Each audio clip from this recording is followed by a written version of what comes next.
Tang Nian lazily came out, carried the watermelon inside, and ignored Anai Junlon behind her. Thanks for your help last time. After entering the house, Anai Junlon awkwardly said this after a moment of hesitation. Aunt Zhang brought over half a chilled watermelon. The watermelon was taken from Tang Nian's face, with red flesh and black seeds, still steaming, looking very tempting. It's really sweet. Your watermelon is sweeter than the ones I buy. Anai Junlon couldn't stop after eating one piece. She had 3 pieces and felt completely refreshed. You didn't come just to eat watermelon, did you? Tang Nian joked. At first, she didn't have a strong impression of this girl, but she didn't dislike her either. However, Anai Junlon's performance on the mountain made her see her in a new light and gave her a better impression. I came to thank you and to ask if you're going to that project team. Anai Junlon mentioned the project's code name. She wanted to join, but her application was not approved. I'm going to help out for a few days. Tang Nian was indeed going to the project team for calculations, strongly recommended by old Zhang, who needed her calculation skills. Anai Junlon looked envious, but wasn't surprised. Although she didn't want to admit it, Tang Nian's calculation skills were top-notch, much better than hers. Can I come to visit you in the future? As she was leaving, Anai Junlon asked, just call before you come. Tang Nian didn't refuse. Anai Junlon wasn't as annoying as before. Perhaps she had matured. Xiao Tang. Zhao Chunmei rushed in and bumped into Anai Junlon. Sorry. They both apologized at the same time and smiled at each other. Are you Xiao Tang's friend? Zhao Chunmei asked with a smile. I'm her teacher. Anai Junlon said proudly, adding, I came for a home visit. Suddenly, a cold glare shot over, and Anai Junlon regretted her moment of excitement. We're both teachers and friends, Anai Junlon quickly added before hurrying away. Zhao Chunmei came to report to Tang Nian. Recently, she accompanied Tang Lujin and Tang Dongqiang back to their hometown to discuss starting a kite factory. The flower buns are food items, which have hygiene and factory requirements, so they won't be starting that for now. The kite business is easier. They just need to find a few craftsmen to get it going. The kite factory has already started, Xiao Tang. Do foreigners really buy this stuff? They will. Just focus on making them, and make them varied. Tang Nian spoke with certainty, and Zhao Chunmei finally felt at ease. She asked Anai Junlon, does that girl have a partner? If not, how about I introduce someone? Introduce her to your second son? Tang Nian thought Zhao Chunmei wanted to matchmake with her family. Zhou Haitao was the second son of the Zhou family, 19 years old, and seemed to be a squad leader in the army. Zhao Chunmei rolled her eyes. My Haitao is not good enough for her. She's a university teacher, and besides, they are not a good match in age. I was talking about Qiu Lan's son, Xiaoyu. He works as a camp advisor in the Jinling military district, a strong and handsome young man, 25 years old. Qiu Lan is always worried about her son's marriage. When I saw you, I thought of Xiaoyu. What do you think? I don't know them well. Tang Nian shook her head. Marriage is a serious matter that shouldn't be taken lightly. However, she added, my friend is Anai Junlon. She might be a bit difficult to get along with, but her character is good. She was speaking honestly, and what happened next was not her concern. University teachers can be a bit strict, it's normal. Qiu Lan just wants a well-educated daughter-in-law. Should I talk to her now? Yu Guangyuan will be back to visit in a couple of days. It would be a good chance for them to meet. Zhao Chunmei was very excited and wanted to discuss this with Qiu Lan right away, but Tang Nian stopped her. Why are you in such a hurry? Let me talk to the girl first. What if she already has a partner? Right, we need to find that out first. Zhao Chunmei nodded vigorously. Seeing that Tang Nian hadn't moved for a while, she urged little Tang. Why aren't you calling? They're still on the road. Why are you in such a rush? If someone didn't know better, they might think you want to marry off your son yourself. Tang Nian was speechless. From Zhao Chunmei, she felt the urgency of Grandma Tang, always pushing as if in a hurry to get things done. Zhao Chunmei smiled sheepishly and said, I do want to find a daughter-in-law, but I haven't found the right one. My Haitao is too picky. Good girls don't like him, and I don't want someone with average conditions. Sigh. He's only 19. There's no need to rush. Tang Nian Nian felt she was being too impatient. She had met Zhou Haitao a couple of times, and he wasn't as hypocritical as his father. He was a straightforward young man. These years were a great time for soldiers to achieve success. As long as Zhou Haitao seized the opportunity and gave it his all, he would accomplish a lot. Xiao Teng, you got married at 18, Zhao Chunmei said softly.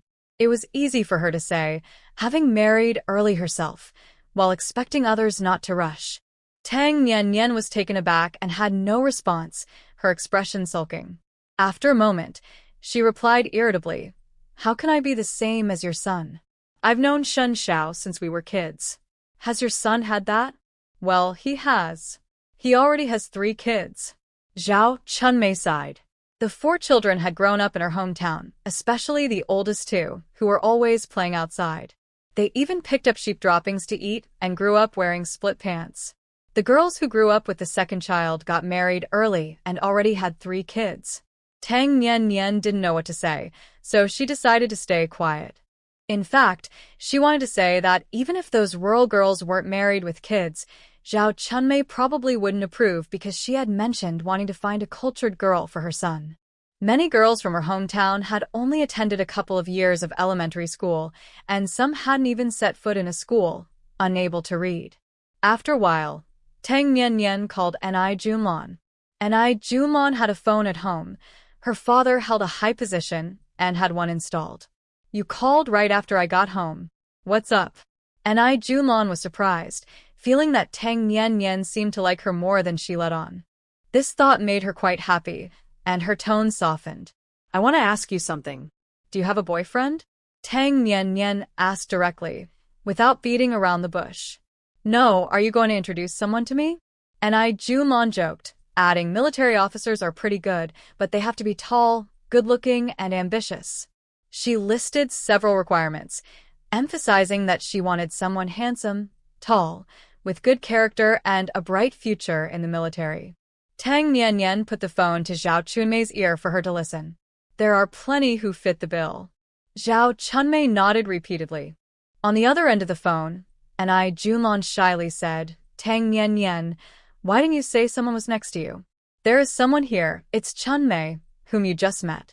She wants to introduce you to a match. He meets all your conditions and is about your age. He's 25. Tang Nian Nian asked directly, without beating around the bush. He's good-looking, tall, and a young officer with a bright future. Zhao Chunmei almost grabbed the phone to speak herself, feeling that Tang Nian Nian wasn't doing a good job of introducing him and wasn't mentioning any of his good qualities. Do you have a photo? Ni Junlon asked, sounding a bit shy. Yes, I have one. Should I send it over, or will you come to get it? Zhao Chunmei, feeling frustrated talking from the side, pushed Tang Nian Nian aside, excited as if she were looking for a daughter-in-law herself. Tang Nian Nian rubbed her backside and glanced at Zhao Chunmei, thinking that this must be the strong build her grandmother often mentioned for having sons. She decided to hand the phone to Zhao Chunmei and let her take over. Zhao Chunmei didn't say much and quickly hung up, smiling as she walked away. But she soon returned, looking radiant, holding a photo. What are you back for? Tang Nian Nian blurted out. Teacher and I is coming to see the photo soon, and Sister Qilan will secretly look at it at my house. Don't say anything. Zhao Chunmei, familiar with her temperament, sat down comfortably, waiting for Ni Junlon to arrive. Tang Nian Nian raised her eyebrows, surprised that Ni Junlon was actually eager to get married.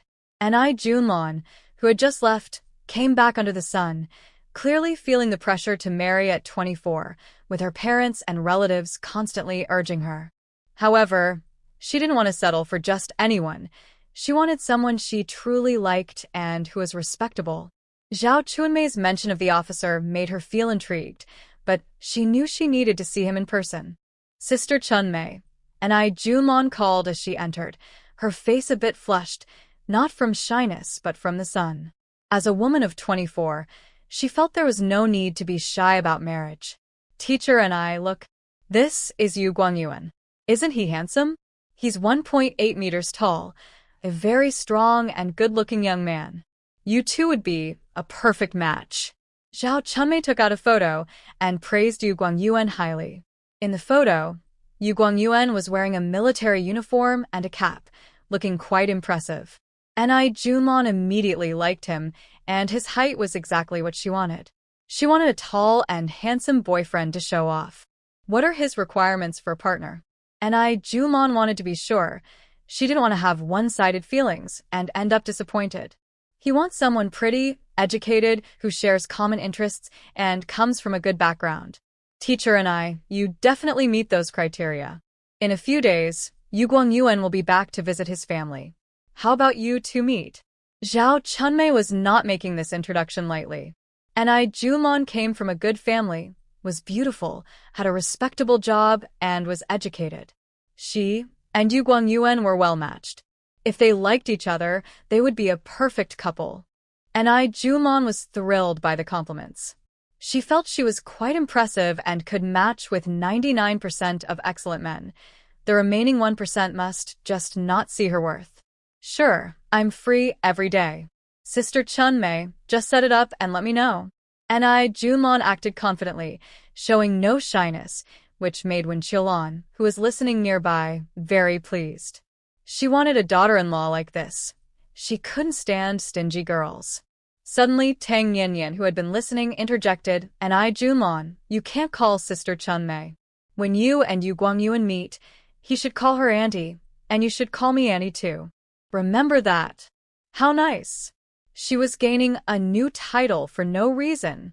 Tang Yanyan felt very happy, looking kindly at Ni Junlon, waiting for her to call her Auntie. When you and Yu Guangyuan get together, as an elder, I will definitely give you a red envelope and a fee for changing how you address me. How about you change it now? I have a red envelope ready. Tang Yanyan, like performing a magic trick, pulled out a red envelope and placed a $5 bill in front of Ni Junlon. Ni Junlon was lost in thought for a while before finally reacting. She quickly grabbed the red envelope and said through gritted teeth, "Dream on. I'm still your teacher, and you haven't even called me that. From now on, let's keep things separate." She accepted the red envelope since Tang Yanyan wasn't short on money. After all, she had taken advantage of her earlier, so she had to grab the envelope. Tang Yanyan rolled her eyes but didn't try to take the envelope back. Teasing this girl was quite fun. Zhao Chunmei smiled and added, "Let's keep things separate then. Little and I wait for my call." "All right, I'm heading back." Ni Junlon took the photo and left. Her bicycle was parked in the yard, and her eyes sparkled with excitement as she looked at it, just like the sneaky Wen Qiulan. After she left, Zhao Chunmei rushed to the wall and asked, "Sister Qiulan, how did it go?" "Good. I'll have Guangyuan come back to meet her soon." Wen Qiulan was very pleased. She carried herself with confidence and was not petty. Although she had a bit of a temper, she was reasonable, and it was normal for someone like Ni Junlon with her looks and background to have a strong personality. Little Tang even mentioned that Ni Junlon had captured enemy spies and had done great things. Wen Qiulan was a bit worried that Ni Junlon might not be interested in her son. "I think little Ni likes Guangyuan. Once he comes back and they meet, we'll know if it works out," Zhao Chunmei said with a smile. Wen Qiulan's face was full of smiles. She even went around the wall and entered through the front gate to thank Tang Yanyan. "If it works out, you should thank Sister Chunmei. I didn't do much." Tang Yanyan replied honestly, saying she knew nothing about matchmaking but was quite good at breaking things apart. "If it works out, both you and Chunmei will have done well, and I'll give you a big red envelope." Wen Qiulan laughed as she left. That night, she was so excited she couldn't sleep, so she got up to count the cash at home and planned which guests to invite to the wedding. The more she calculated, the more energized she felt, and she wasn't tired at all. A week later, Yu Guangyuan returned.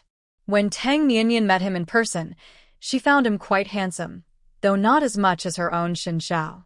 The meeting place for Ni Junlon and Yu Guangyuan was arranged at Tang Yanyan's house. Ni Junlon had dressed up nicely, while Yu Guangyuan was in military uniform, which is the best attire for a man. Both were quite satisfied with each other, and their personalities complemented one another. Yu Guangyuan is calm and steady, while Ni Junlon is outgoing and lively. They're a good match, and their relationship is progressing well. That evening, they went to see the popular imported movie The Chase. The film, starring Takakura Ken, is a classic. Since its release in Shanghai, a trend for the duchio hairstyle, trench coats, and sunglasses has swept the city. Many young men have gone hungry to save money for a duchio trench coat, getting a buzz cut, and dressing up like Takakura Ken's character in the movie. However, many find it hard to replicate Takakura Ken's tough guy image. Before this movie was introduced, the popular style in the country was more like that of Tang Guiqiang, with his big eyes, double eyelids, fair skin, and handsome face, which young men admired. The movie The Chase actually premiered in the book 2 months early. It should have been released in Shanghai after October 1978 and remains one of the most popular Japanese films to date, having a significant impact. Ni Junlon and Yu Guangyuan naturally became a couple, much to the delight of Wen Qiulan, who was relieved of her worries.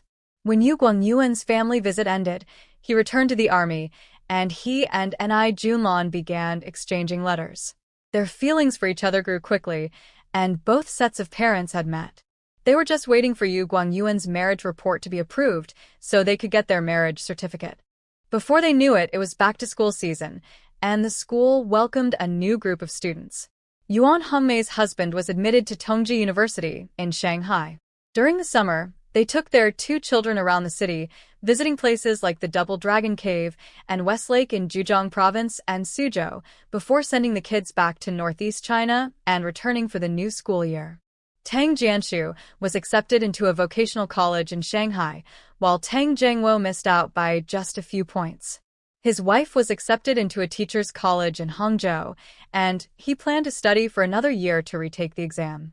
The team leader slaughtered a pig and held a graduation banquet, celebrating 2 college graduates in the family. That day, he got so drunk for only the second time in his life that he didn't even recognize his father. The first time he drank like this was on his wedding day. As Tang Jianshu went off to college, Tang Village's craft factory, sock factory, and the fan factory established last year were temporarily managed by Tang Zhengwo, who also had to oversee the machinery factory. Fortunately, they had trained, capable assistants to help share the workload. As for Tang Mantong, Tang Niannian did not allow him to participate in factory management and only assigned him to sales. There is also a newly established trading company, which is managed by Tang Lujin and Tang Dongchang.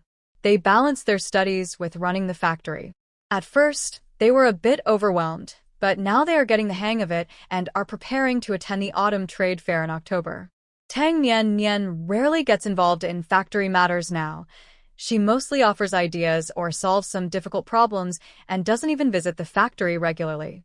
Zhao Chunmei is still waiting for news from the clothing factory. Tang Nian told her to wait for the right moment, but she doesn't know when that will be. From summer to autumn, and now to winter, her enthusiasm has faded. She feels that the day she can rely on her husband may never come.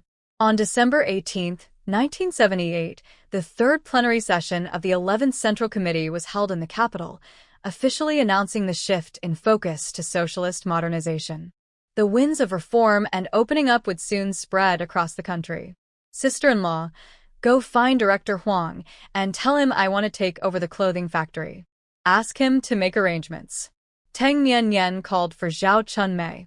Zhao Chunmei, who had given up on relying on her husband, was momentarily stunned. After a moment, she slapped her thigh excitedly and said, "Little Tang, is the moment finally here? Yes, you can rely on Comrade Zhou now." I'm going to find old Huang right now. Zhao Chunmei was so excited that she didn't even take off her apron. She ran halfway and then came back to remove her apron and fix her hair before eagerly heading to find old Huang. Taking over the clothing factory isn't actually difficult. As long as the previous debts are settled, the military district is eager for someone to take over the factory. Before Tang Nian approached, others had shown interest in taking over, but when they heard about the debts of around 180,000, they backed out. With 180,000 in funds, they could start their own factory, so why bother taking over a struggling one? Therefore, Tang Niannian's takeover of the clothing factory went smoothly. She stated that she could settle the debts, but the factory would need to carry the military district's name. However, the military district would not interfere in the factory's operations and management. She would give the military district 20% of the profits each year and prioritize hiring unemployed military wives. She wanted the military district as a strong endorsement. No matter if they faced big or small challenges, or even the toughest situations, just mentioning the military district would make others back down. Moreover, having military spouses work brought many benefits, making it a win-win situation for both sides. After signing the contract, Tang Niannian quickly settled her debts without missing a penny. She bought some sewing machines and hired an excellent sample maker and designer, and the clothing factory was ready to open. The factory's first order was for trench coats like the ones worn by Takakura Ken in the movie The Chase. This film was a huge hit, and everyone across the country started wearing trench coats, sunglasses, and short hairstyles. Tang Niannian also had the designer and sample maker create outfits worn by the female lead, Mayumi, in the movie, and she had the workshop work overtime to meet demand. All 28 idle military spouses found jobs at the clothing factory. Tang Niannian implemented a piece rate pay system, allowing fast workers to earn over 100 a month, while slower workers made around 50 or 60. Zhao Chunmei was appointed as the workshop supervisor, earning a base salary plus bonuses linked to production targets. The more they produced, the higher the bonuses. Due to the popularity of the chase, the trench coats and women's clothing sold out as soon as they hit the market. This scenario is not fictional. The popularity of the chase back then was even more intense than I described. The sewing machines in the workshop were working hard, and the military spouses wished they had 48 hours in a day. The money was right in front of them, yet they still had to sleep. They could never earn enough. Tang Niannian bought several storefronts to open clothing stores. She hired a few attractive young women as sales assistants, offering a base salary plus commission. The girls were full of energy and didn't need supervision from the boss. They were self-motivated, and their daily sales were impressive. Thus, within just half a year of opening, Tang Niannian's clothing factory was rolling in money. Although she had to give 20% of the profits to the military district, she still made a significant profit. The trend from the chase would last another year or two. Tang Niannian also brought out some popular styles from the future, made slight adjustments, and had the factory produce them, with almost every style selling out quickly. People in the 1970s mostly wore shades of blue, black, white, and gray. Everyone loves beauty and colorful designs, and after being suppressed for over a decade, this natural desire was suddenly unleashed, becoming unstoppable. Tang Niannian's brightly colored clothes received a warm welcome after their launch, and her brand Step by Step to Lotus quickly gained popularity across the country. The name Step by Step to Lotus was chosen by Tang Niannian on a whim. Unfortunately, there was no trademark law in the country at that time, and soon various knockoff versions of her clothes appeared, with poor quality that made her very frustrated. Time flew by, and soon it was the summer of 1979. The clothing factory was doing very well. Zhao Chunmei was busy every day, managing most of the factory's operations, and anything she couldn't handle was reported to Tang Niannian. Therefore, Zhao Chunmei was practically the deputy factory manager, and her salary had risen significantly, surpassing that of team leader Zhao. With newfound confidence, Zhao Chunmei became more youthful and beautiful. She no longer wanted to rely on her husband and found the idea quite laughable. With a broader perspective, Zhao Chunmei even had a bold thought. If her husband continued to belittle her, she would be fine living without him. After all, she could support her 2 children on her own, as both the eldest and the second were earning salaries and didn't need her help. She decided she would no longer tolerate any mistreatment from men. Another summer vacation arrived, and Tang Niannian went to Hong Kong to collect money from the films she had previously invested in, which were now profitable. Deng Moli's record company had also grown, and her brother Tang Chongfeng's band became a top band in Hong Kong with daily gigs. With the help of Bao Lianqing, the Tang family's company expanded and entered the ranks of the wealthiest in Hong Kong. Tang Jinglin arranged his return to the mainland, planning to come back before the new year, visit Tang Village to pay respects to the elder Tang, and then spend a family reunion in Shanghai. As for the 6 properties and antiques returned by the government, both Tang Jinglin and his son decided to let Tang Niannian keep them as her dowry. After spending more than half a month in Hong Kong, Tang Niannian returned to Shanghai. Shen Xiao came back for a few days but soon left for the southwestern border, as battles had begun and military districts nationwide were on alert, taking turns to go to the front lines. Yu Guangyuan also went to the battlefield. His marriage application had already been approved, and he was initially planning to get married, but with the war starting, he postponed the wedding, worried that any mishap might delay Anai Junlon. Tang Niannian returned in August, and the weather was still hot. Even though she and Shen Xiao were far apart, they met every night in their shared space and learned a lot about the battlefield. It was brutal. There were casualties every day, and the militia at the border had joined the fight for reinforcements. Although the battles were fierce, Tang Niannian knew that their side would win, and this conflict would last for several years. One day, Anai Junlon came over, her eyes dark and her spirit low. Tang Niannian, I want to go to the border. Anai Junlon said softly. Why? Tang Niannian asked. I dreamed that Yu Guangyuan was covered in blood, holding on until the end, and then he died. Anai Junlin's eyes were red. The dream felt too real. In her dream, she could smell the blood and the smoke of the battlefield. She heard Yu Guangyuan telling her not to wait for him and to find a good man to live well. Dreams are often the opposite, which means Yu Guangyuan is fine. Tang Niannian tried to comfort her. No, I have a feeling that Yu Guangyuan is in danger. I want to apply to join the medical team. Maybe I can find him. Anai Junlon had never felt so anxious. For days, her heart felt heavy, as if a large stone was pressing down on her. After dreaming of Yu Guangyuan last night, she understood it was a sign from above. Yu Guangyuan was definitely in danger. You might as well ask your future father-in-law. He must know about his son's situation, Tang Niannian suggested. I asked, but Uncle Yu wouldn't say anything. He must be in danger, Anai Junlon replied, her face pale but her expression determined. She pleaded, Tang Niannian, can I borrow your car? I want to drive to the border. She couldn't buy a ticket, her parents wouldn't let her go, and Yu Guangyuan's parents also disagreed. But she had to go. No one could stop her. What can you do there? You've never even held a gun. Tang Niannian refused, not wanting to watch her friend walk into danger. I've practiced shooting. Don't underestimate me. I grew up in the military. Anai Junlon was not convinced. She had lived in the military camp when she was young, and after her father was transferred to a confidential unit, she left the military area. Her father had even taken her to throw grenades when she was a child. I'll find out about Yu Guangyuan and tell you tomorrow. Tang Niannian planned to ask Shen Xiao, as he should know. Anai Junlon agreed and left, feeling unsettled. That evening, Tang Niannian met Shen Xiao in the space and asked about Yu Guangyuan. The battalion he is in has been ordered to hold an important position until the last moment. Shen Xiao replied. Tang Niannian frowned tightly. Anai Junlin's intuition was correct. Yu Guangyuan was indeed in a difficult situation. If nothing changed, his battalion would likely face heavy losses. Isn't there any way to send reinforcements?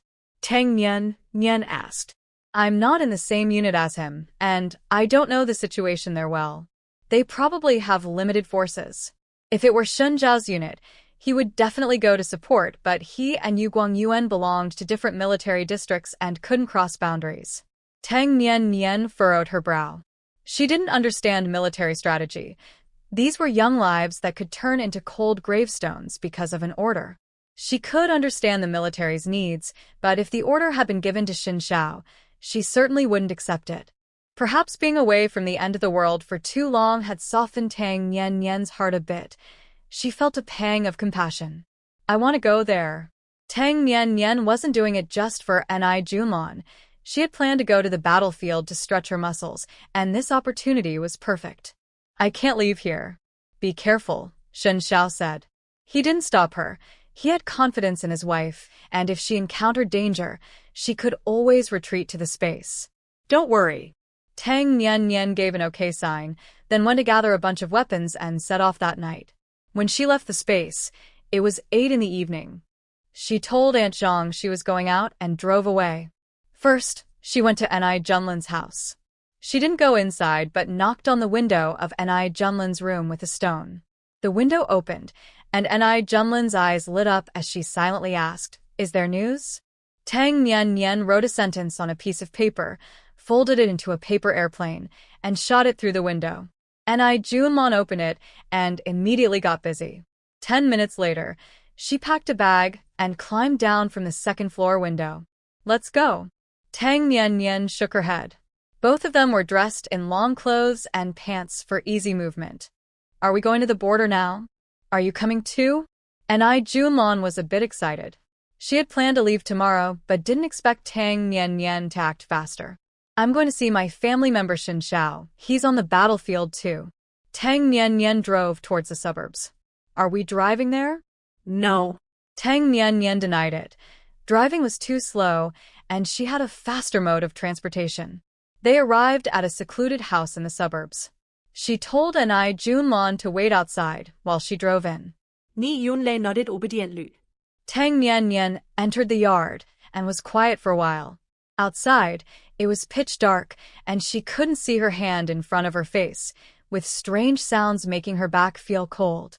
But thinking of Yu Guangyuan still in danger, she felt braver. If she couldn't handle this little bit, how could she go to the battlefield? Come in. Tang Nian's voice came from inside. Ni Junlin opened the door, and a strong light shone in, along with the sound of a strong wind, making it hard for her to open her eyes. Ni Guilin widened her eyes in surprise. There was actually a helicopter parked in the spacious yard. "Where did Tang Nian get it? Where did you get this?" Ni Guilin jumped onto the helicopter, her eyes sparkling with excitement. "I got it through connections. Don't tell anyone." I won't say a word. Thank you. Ni Junlin was very grateful and felt a bit embarrassed. She used to be difficult with Tang Nian, and she regretted it. "Tang Nian, I'm sorry for how I acted before. If I make it back alive, you'll be my best friend, and I'll do anything you ask." Ni Junlin made a promise. "Hold on tight." Tang Nian ignored her. This girl was a bit overly sentimental, and she didn't want to discourage her. Let her think that way. The helicopter was something she had taken from her space, but Shen Xiao helped her find a legitimate excuse, so even if they checked, she could handle it. She skillfully ascended into the sky and headed towards the southwestern border. For hours later, her plane landed in an empty forest, and she covered it with some branches. Ni Junlin had no doubts about the plane's origin.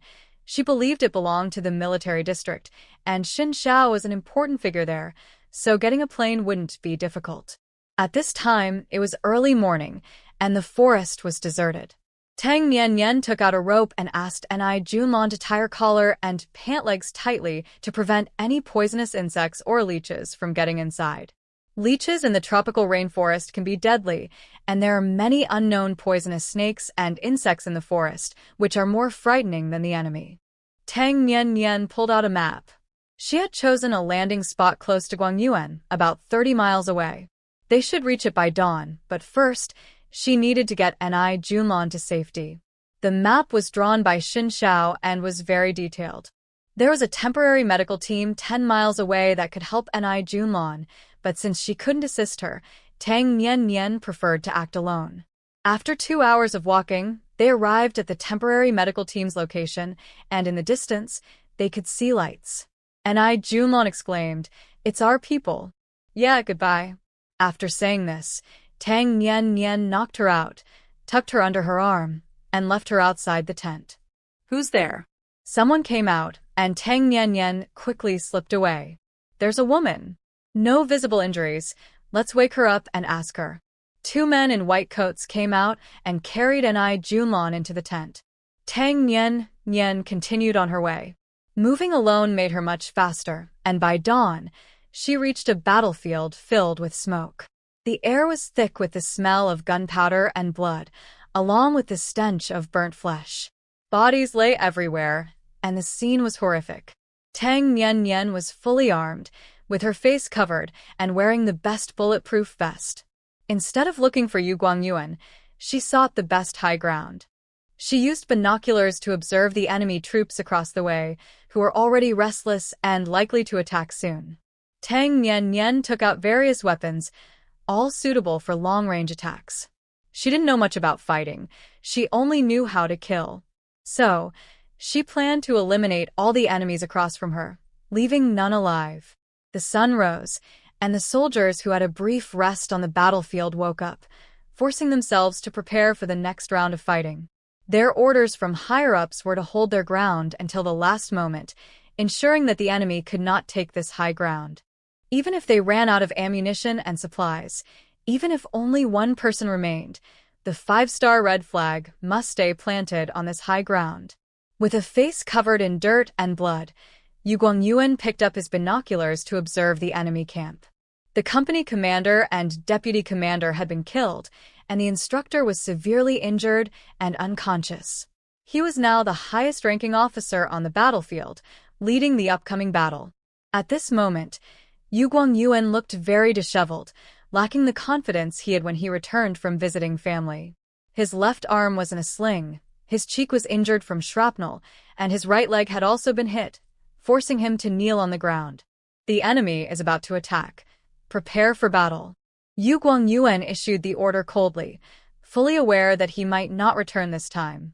Fortunately, he hadn't held a wedding, so he wouldn't hold up an eye Junlon. The soldiers on the battlefield entered combat mode. There were hardly any who were uninjured. Each soldier bore wounds, their faces smeared with blood, and some, despite serious injuries, still held their rifles. My wife is due next month, and I don't even know what we'll have. I haven't named the baby yet, said a simple-looking soldier, sounding a bit regretful. He wasn't afraid of dying, but he regretted not being able to see his child born or hear them call him Dad. Write a letter and put it in your pocket. No matter if it's a boy or a girl. Name them Victory, suggested a more refined-looking soldier. He hoped for victory in this battle so that future children wouldn't have to fight. Victory sounds good. Let's name them Victory. The simple soldier took out a cigarette box and, without a pen, used some blood on his body to write a few words on the box paper. The baby will be named Yu Xingli. After finishing, he carefully folded the paper and placed it in his pocket, gently patting it and smiling. The enemy is coming. Darn them. I'll take them down. A nearby soldier cursed, and everyone tensed up. The enemy was about to attack. A bloody battle was imminent, and they wondered how many brothers would fall this time. Everyone was very excited, but their mood was heavy because they knew they would likely fall at this position. However, they hoped to hold on for a few more days until reinforcements arrived. Yu Guangyuan looked through his binoculars and saw a large number of enemies at the foot of the mountain, along with cannons lined up, aimed at their high ground. Clearly, the enemy was determined to take the high ground and had increased their weaponry. Darn it! Yu Guangyuan spat out some blood. This battle would surely be more brutal, and perhaps he and his brothers would die, but he was not afraid. He just felt a bit regretful. He wasn't married yet. The enemies at the foot of the mountain were still, preparing to fire their cannons, clearly intending to bombard them. Yu Guangyuan ordered the soldiers to take cover in the trenches while he continued to observe the enemy with his binoculars. Something strange appeared in the binoculars. The enemy loading the cannons suddenly fell down, followed by another and another. One after another, like dumplings dropping. Within minutes, the enemy's artillery crew had all collapsed, each one hit in the heart, a single shot fatal. Yu Guangyuan couldn't see clearly through the binoculars, but he saw the enemy camp turn chaotic. What are those guys doing? Did they all die? The soldiers who had been waiting in the trench couldn't stay still any longer and crawled out. Yu Guangyuan glanced at one of them and realized he hadn't noticed before that this guy had a knack for predicting things accurately. Wow. It exploded. Someone shouted excitedly. Everyone saw that a shell had been fired from their direction, hitting the enemy accurately. The enemy soldiers were thrown into the air, screaming in panic. Boom. Several shells were fired in succession, turning the enemy camp into a sea of fire. The enemy soldiers fled in all directions, unable to focus on attacking the high ground. Watching this scene, the soldiers on the high ground were stunned. Do we still have shells? Yu Guangyuan asked. We ran out yesterday. We barely have any grenades left, someone replied. They had held their position for 4 days and were about to run out of supplies, so it was impossible for them to have any shells left. Everyone looked at each other, all glancing in the direction of the cannon fire. Who was that on their high ground? How could there still be so many shells? This guy is incredible. He actually hid so many shells. I need to check it out. A rugged man was extremely excited and prepared to sneak over to see who it was. Are you trying to get killed? Stay put. He was pulled back. They were all hiding, and going out would expose their position. The enemy would hit them without fail. At this moment, Tang Nian was getting more and more excited. Her blood was boiling, and she felt like she was back in the apocalypse. The smell of blood and gunpowder on the battlefield felt familiar to her. After firing dozens of shells, the enemy camp was in chaos, with many bodies on the ground, some barely alive. The enemy commander was trying to regroup his troops, and they were still somewhat disciplined, quickly assembling to prepare for another attack. But as soon as they gathered, more shells came flying in. This was the moment Tang Nian had been waiting for. The enemy commander shouted in frustration, "How do they still have shells?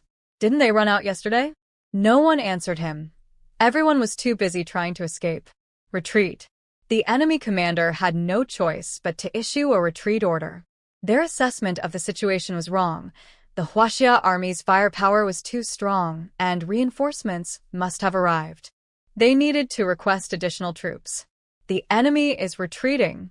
Yu Guangyuan licked his dry lips. They were not only short on ammunition, but also on water. The soldiers could only drink dew in the morning to quench their thirst. Look, someone is chasing them. A young soldier shouted excitedly. Everyone saw a slender black figure darting down the mountain like an arrow, holding a submachine gun. They blinked, and the figure was already at the foot of the mountain. "Brother Yu, let's go help," everyone urged, not wanting to leave someone to fight alone. It felt unfair. Yu Guangyuan sent half the people down to provide support while keeping the other half to defend the high ground. He couldn't move well, so he had to stay behind. But when the reinforcements reached the foot of the mountain, they were met with a scene of devastation. Bodies everywhere, not a single survivor, not even the enemy commander, who had been shot to pieces. Didn't see that person. She ran away really fast. The soldiers brought in the enemy's weapons, food, and water. Their supplies were suddenly full, allowing them to hold on for a few more days. This water bottle is hanging on the tree, and there's a note. A soldier handed the note to Yu Guangyuan, which read, "For the injured soldiers, 1 sip each." "Yu, what's in this water bottle?" someone asked. Yu Guangyuan opened the lid, and a strong medicinal smell wafted out. He didn't hesitate for long, and had the medicine given to the seriously injured brothers. Although the source was unknown, she was definitely an ally and wouldn't harm them. The medicine worked wonders. Within an hour, several feverish injured soldiers had their fevers break, and even the severely injured instructor regained consciousness. This must be a miraculous medicine, right? Everyone was amazed, and one soldier even bit his finger hard to confirm he wasn't dreaming. They had truly encountered someone extraordinary. Though no one said it aloud, everyone felt that the mysterious shadow might be a divine being. The shadow did not appear again. Yu Guangyuan limped to the place where the shadow had hidden before, but found nothing, as if that morning's events were just an illusion. "Brother Yu, could it really be a divine being?" a young soldier whispered. "Don't say that." Yu Guangyuan stopped him. Some things should remain unspoken. It was enough for everyone to understand. At that moment, Tang Nian appeared at the enemy's stronghold. She wasn't done yet, and decided to attack the enemy's base for some excitement. By nightfall, she had wiped out 3 enemy outposts, leaving no survivors. Tang Nian's method was simple and brutal. She used artillery during the day and at night, concealed herself in the shadows, planting explosives around the outposts before detonating them. She initially planned to continue the next day, but was advised by Xin Xiao to return home. They're already investigating. Nian Nian, you need to go back. Xin Xiao felt a bit helpless. He didn't expect his wife to create such a big scene. If she kept going, she might end up directly confronting the enemy's leader. While this approach was exciting, it had its downsides. A soldier needs to grow through the trials of battle. Sacrifice is necessary. If everyone takes shortcuts, the army will just be for show. This campaign requires military districts from across the country to take turns on the battlefield to train them. If you do all their work for them, they will never grow. Xin Xiao patiently explained to his wife. In truth, his wife, Nian Nian, had the kindest heart. Seeing soldiers sacrifice themselves made her soft-hearted, and she wanted to help. This approach wasn't entirely wrong, but it should only be done occasionally. Tang Nian Nian was munching on braised pork, made by Xin Xiao, and it was especially delicious. She had already eaten 3 bowls. Got it, I'll leave at dawn. Tang Nian Nian nodded while chewing the meat. She was satisfied. When you go back, park the helicopter at our house in the suburbs. I will handle any inquiries that come up. Xin Xiao served her more braised pork and some vegetables, emphasizing the need for a balanced diet. He had modified that helicopter. If questioned, he would say it was a second-hand helicopter from Hong Kong that he had disassembled and brought back to reassemble. With his skills, he could manage it without anyone noticing. Understood, but stop giving me vegetables. Tang Nian Nian pouted, annoyed that he kept serving her greens after she had already eaten some. Xin Xiao smiled and switched to eating the vegetables himself. After dinner, Xin Xiao washed the dishes. Once Tang Nian Nian fell asleep, he left the space. Outside the tent, someone was waiting to discuss an urgent meeting. Xin Xiao went to the meeting room, where important leaders were gathered, all looking serious. The meeting's topic was the mysterious person who had appeared. Because of her, the conflict between our army and the enemy had ended early. It was originally expected to last at least another half-month, but now they could take a break. The mysterious person has a lot of new weapons and a miraculous healing medicine. Those who were severely injured and unconscious have woken up after taking the medicine. Doctors have checked their injuries, and they are no longer in danger, someone said. Is there any of that medicine left? Another person asked. There's none left, just 1 pot. There are too many injured, so in the end, we mixed it with water to drink, which reduced its effectiveness a lot. Everyone felt a bit regretful. If some of this good medicine had been saved, they might have found the formula. What they didn't know was that Yu Guangyuan did this on purpose. He felt that the mysterious person didn't want to be disturbed, so he forbade his subordinates from discussing them and made sure to finish the entire pot of medicine, even diluting the last drop with water several times to erase all traces of the mysterious person. Deputy Commander Shin, what do you think? Everyone looked at Xin Xiao, eager to hear his opinion. Xin Xiao had the strongest individual combat ability.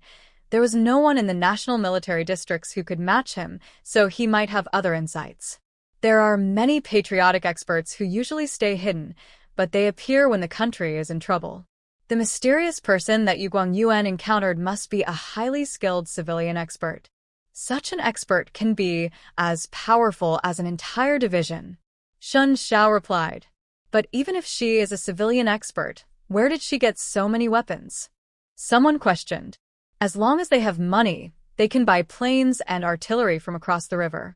Xin Xiao used himself as an example. I bought a helicopter from across the river, took it apart, brought it back, and reassembled it. It's just like new. Since the helicopter issue couldn't be hidden anymore, it was better to come clean. The others looked envious. They knew Xin Xiao often went across the river for missions, and he had a super wealthy father-in-law there who could indeed afford a helicopter.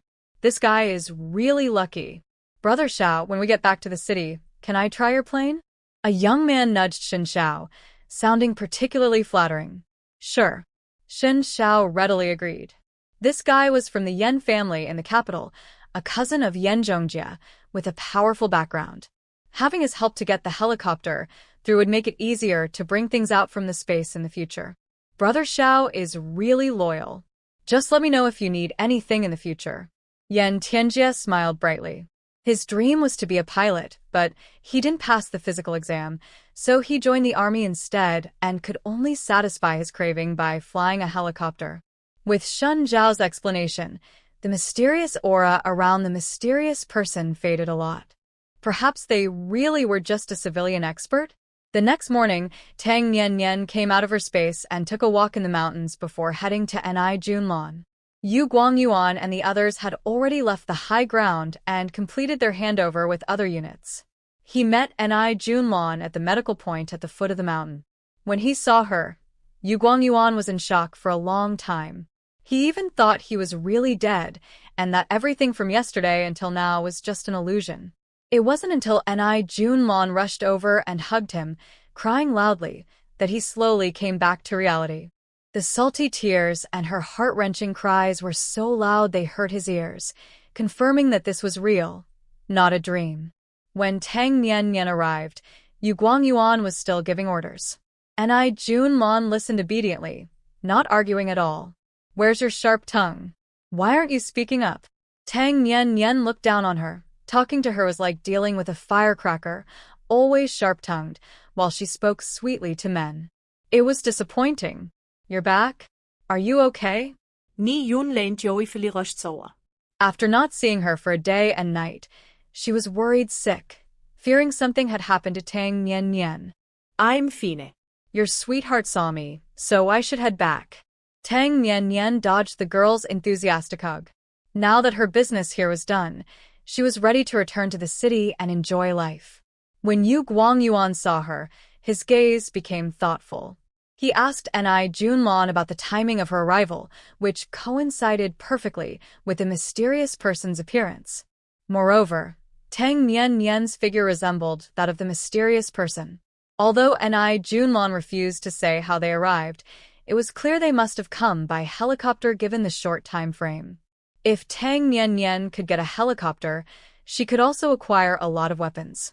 He instinctively felt that the mysterious person was Tang Nian.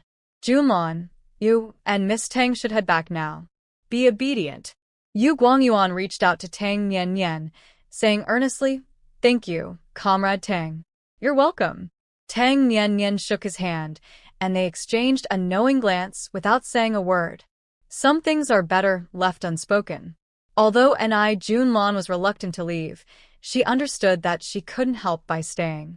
Seeing that Yu Guangyuan was okay, put her mind at ease. Let's go now. The leaders will be coming soon. Yu Guangyuan reminded. The leader had asked him many questions about the mysterious person over the phone. He shared some details, but if the leader came and saw Tang Nian, it might cause trouble. Let's go. Tang Nian pulled Ni Junlan away. She didn't want to deal with the leader. Guangyuan, take care of your injury. Once you recover, we will have our wedding. I will wait for you. Ni Junlan reluctantly left. Even though Yu Guangyuan was injured, in her eyes, he looked even more handsome with a scar on his face. She was determined to marry such a heroic man. They had just left for 10 minutes when the leaders arrived. Yu Guangyuan casually mentioned that his fiancé and friend had come, brushing the matter aside. That evening, Tang Nian and Ni Junlan returned to his city. The helicopter was still parked at the house. She drove back to the city, first dropping Ni Junlan off at home before returning to the military district. Aunt Zhang didn't know she had been to the front lines and didn't ask where she had been. She simply made a bowl of fragrant egg noodles. After Tang Nian finished eating, she took a shower and went to bed. Another half-month passed, and Xin Xiao was coming back. The division he led was returning for rest. This time he had fought several successful battles and performed exceptionally well. If all went well, he would be promoted again upon his return. Yu Guangyuan also came back to recover from his injuries.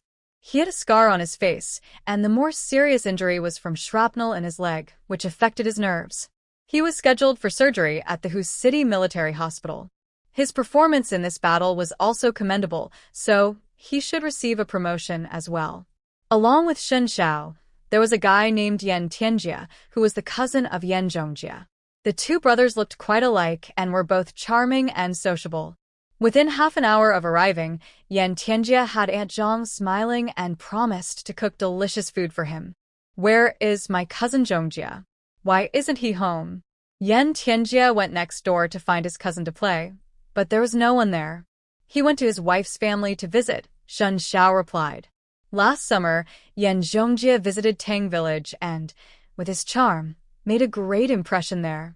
He could eat his way through the village just by talking, and he had Aunt Tang and Huang Zhaodi cooking delicious meals for him every day, making him so happy that he forgot to go home.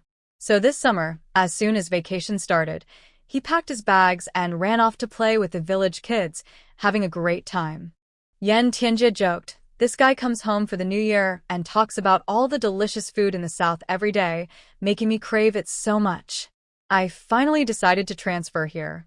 It was because his cousin kept talking about the tasty food that he was tempted to the point of dreaming about it, so he applied to move to the military district in Shanghai to enjoy it fully.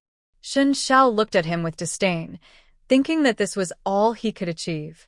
Yan Tianjia lived next door and came over every day to share meals. During his time off, he shamelessly took a helicopter ride, enjoying life so much that he regretted not moving here sooner. In the fall, Shen Xiao received his promotion papers, becoming the youngest division commander in the military district.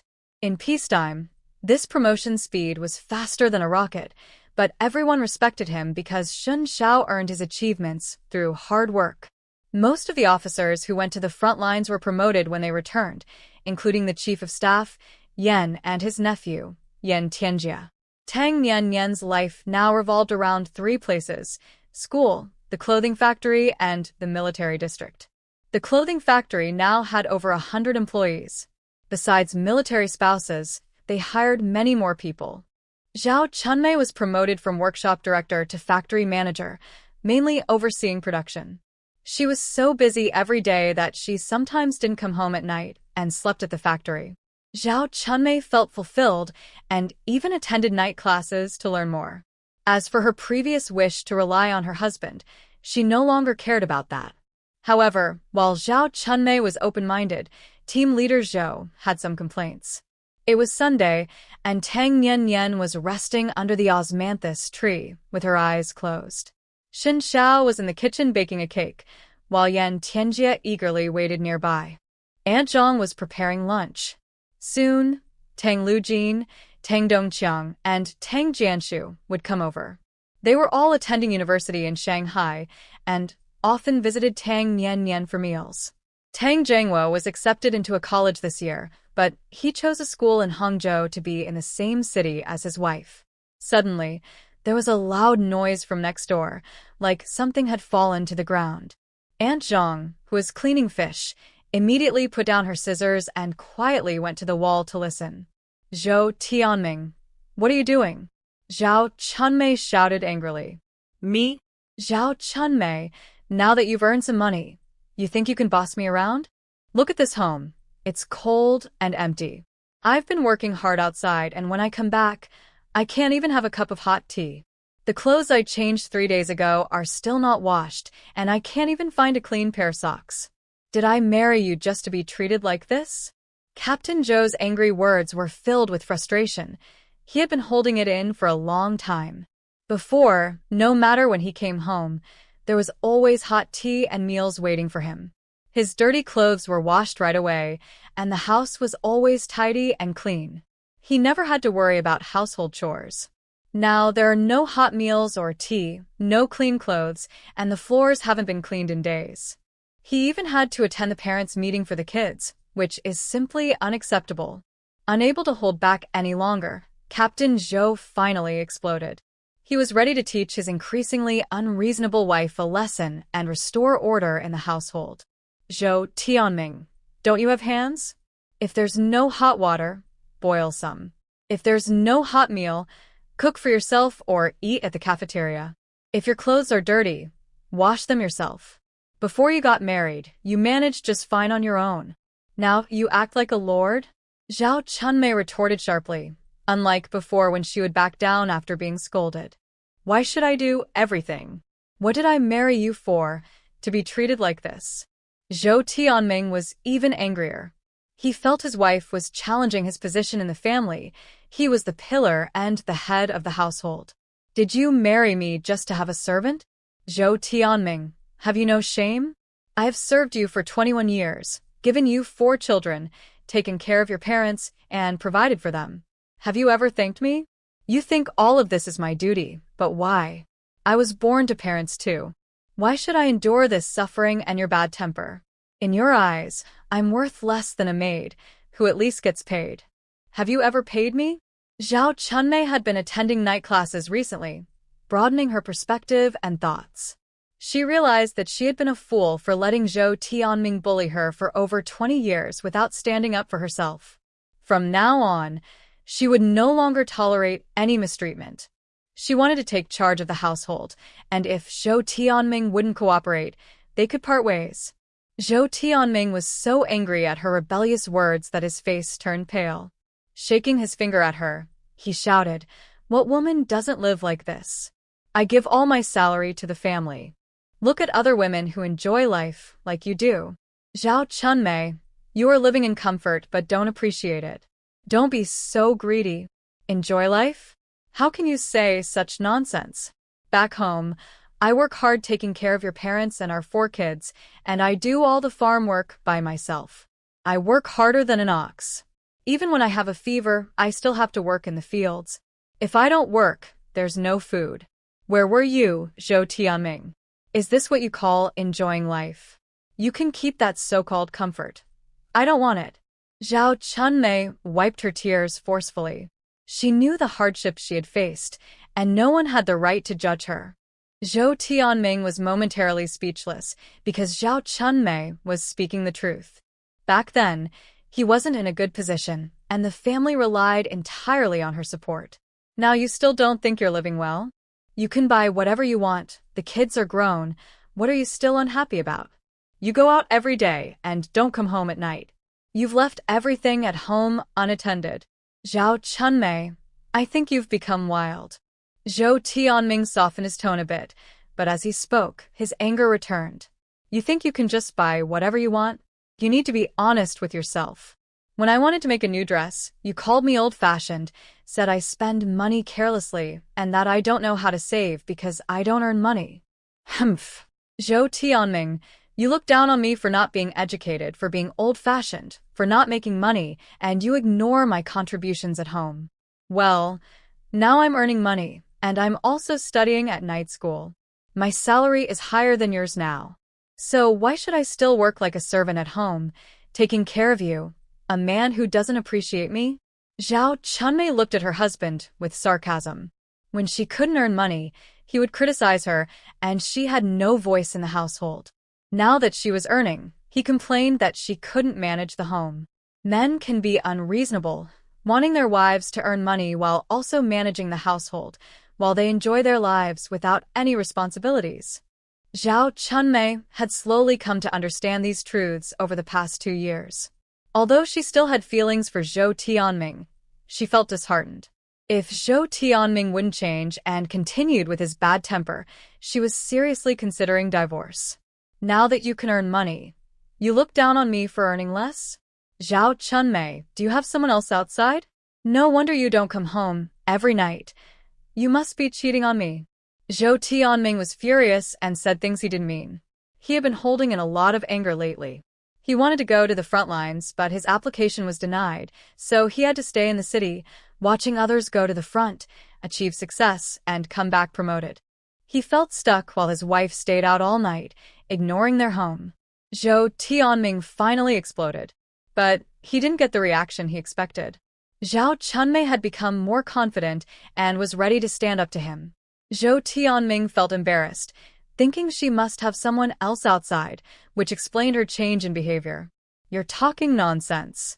I work hard at the factory every day. Zhou Tianming, don't try to tarnish my reputation. Zhao Chunmei was so upset that she cried.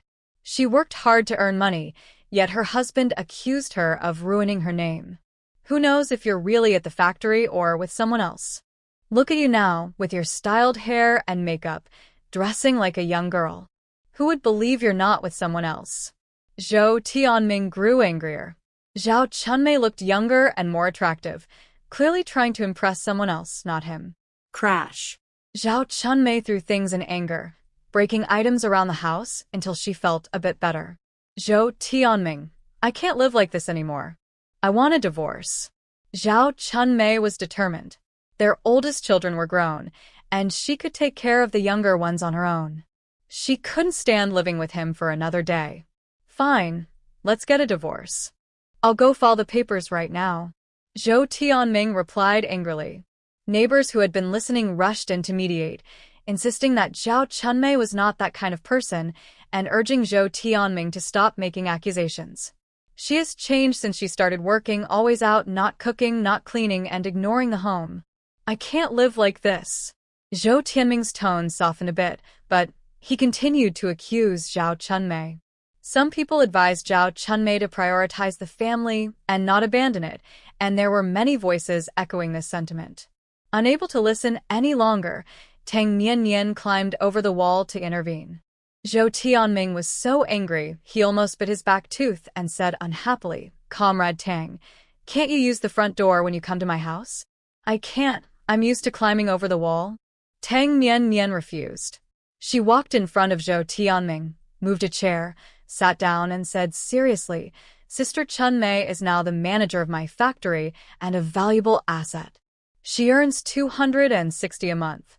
My clothing factory cannot do without her. In the past, Comrade Zhou, you failed to recognize her worth and kept her at home doing housework for over 20 years.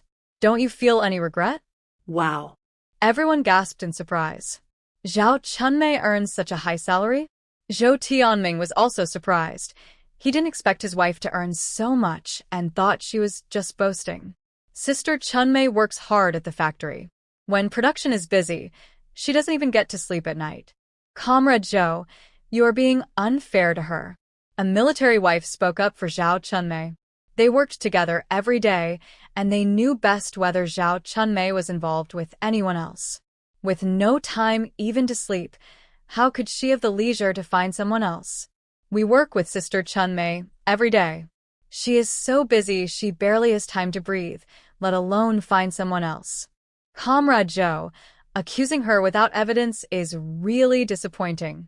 Sister Chunmei eats in the cafeteria every day. When things get hectic, she sometimes can't even get cafeteria food, and often has to eat plain buns with pickles. She has never complained. Comrade Zhou, if you're hungry, just go to the cafeteria for a warm meal. The military cafeteria won't let you go hungry. One by one, the military wives spoke up. They all worked at the clothing factory and stood up for Zhao Chunmei while also voicing their own concerns. Men like Zhou Tianming were not uncommon in the military. They were brave in battles and united with their comrades, but they often failed to understand the struggles of the women behind them. But when it comes to their wives, these men always act superior and want to control them. To put it nicely, it's called traditional masculinity. To put it bluntly, they don't treat their wives as equals. The hardships and sacrifices fall entirely on the wives, while the successes and rewards are claimed by the men. In the past, military wives like Zhao Chunmei had to endure everything. They had to tolerate their husbands' behavior because their husbands were the breadwinners, and without their support, they and their children would go hungry. Now that they have jobs and earn enough to support themselves and their children, they no longer need to put up with it. Under the collective protest of the military wives, Zhou Tianming's face turned various shades of red, clearly embarrassed. "What are you all talking about? Since ancient times, men have worked outside and women have managed the home. Women should be at home cooking, not running around outside." One man stepped forward, expressing his discontent. He had long been unhappy with his wife, who, like Zhao Chunmei, had become more independent since working at the clothing factory. There was no hot meal waiting for him at home, and sometimes he didn't even see her at night. He and Zhou Tianming were close friends, so he felt the need to speak up for him. Although old Lu's words may not sound nice, he has a point. Someone needs to take care of the home and the children, right? We men work hard outside and just want a warm meal when we get home. There's an old saying, A wife and children by a warm stove make for a happy life. Now, with cold meals and no warmth at home, life isn't so pleasant. Another man spoke more gently, but the message was the same. They were all looking out for their own interests. Other men joined in to support them. This was no longer just an argument between Zhou Tianming and Zhao Chunmei. It had escalated into a conflict between the men and women in the community. The men accused the women of neglecting the home, while the women felt the men were ungrateful. As a result, the courtyard of the Zhou family was divided into two sides, one for men and one for women, facing each other in a standoff, while Zhao Chunmei and Zhou Tianming were forgotten. Can't you go to the cafeteria for a warm meal? Don't you have hands and feet? I've worked like a horse for 20 years since marrying you, and now I want to take charge of my own life. I'm not going to serve you anymore, shouted one military wife, hands on her hips, expressing her frustration. I'm not serving you anymore. Every day I work hard, taking care of the old and the young, and I never hear a kind word from you. From now on, I will stand on my own 2 feet. You can do whatever you want. The military wife spoke with strong determination, her sense of independence awakened. I earn $70 to $80 a month now. If I want new clothes, I'll buy them without worrying about your sour face. Don't say you support me anymore. I don't depend on you, said another military wife. That's not fair, sister. When we did housework at home, even hiring a maid would cost money. We didn't expect anyone to support us. Another wife corrected her. The factory manager was right. They had been too foolish before. They had worked hard, and everything they ate and drank was earned by them. Why should anyone say they relied on men? The military wives stood strong, their words sharp, leaving the men speechless and unable to respond. The men thought the women were being unreasonable and difficult, but when they tried to argue back, they found no valid points to make. It was true that the women had worked hard at home, and they had endured a lot. The men had to admit that they hadn't paid them. After all, families don't pay each other. You're all being unreasonable. Good men don't argue with women. Go home and don't embarrass yourselves out here, the men said. Unable to argue back and feeling frustrated, the men finally lost their temper and commanded their wives to go home. What do I have to be embarrassed about? I won't go home. You go back yourself, the military wives replied. They stood their ground. The factory manager had said they were independent women who could hold their own, and they didn't need to submit to unreasonable demands from men anymore. They still needed to help Zhao Chunmei deal with Zhou Tianming, so they wouldn't go back. The men, feeling humiliated, looked upset and were breathing heavily.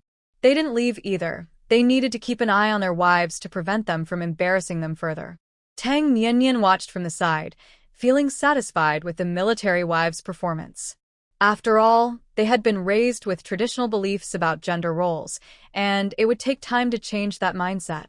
However, financial independence leads to independent thinking. Now that these military wives were earning money, they naturally wouldn't tolerate mistreatment like before. Zhao Chunmei was the first to explode because her salary was the highest. Zhou Tianming, I'm telling you, I won't do housework anymore. I'm very busy with work and don't have time to take care of your meals or wash your dirty socks. If you can't handle it, hire a housekeeper.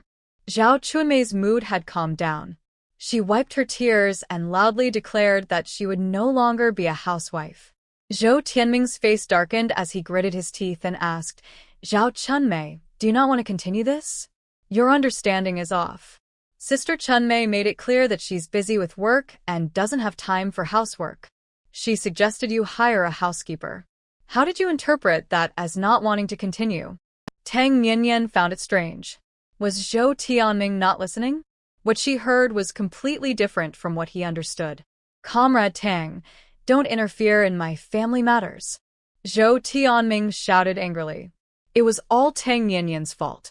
When Zhao Chunmei wasn't working, she listened to him and spoke softly. Now she was acting like a fierce woman.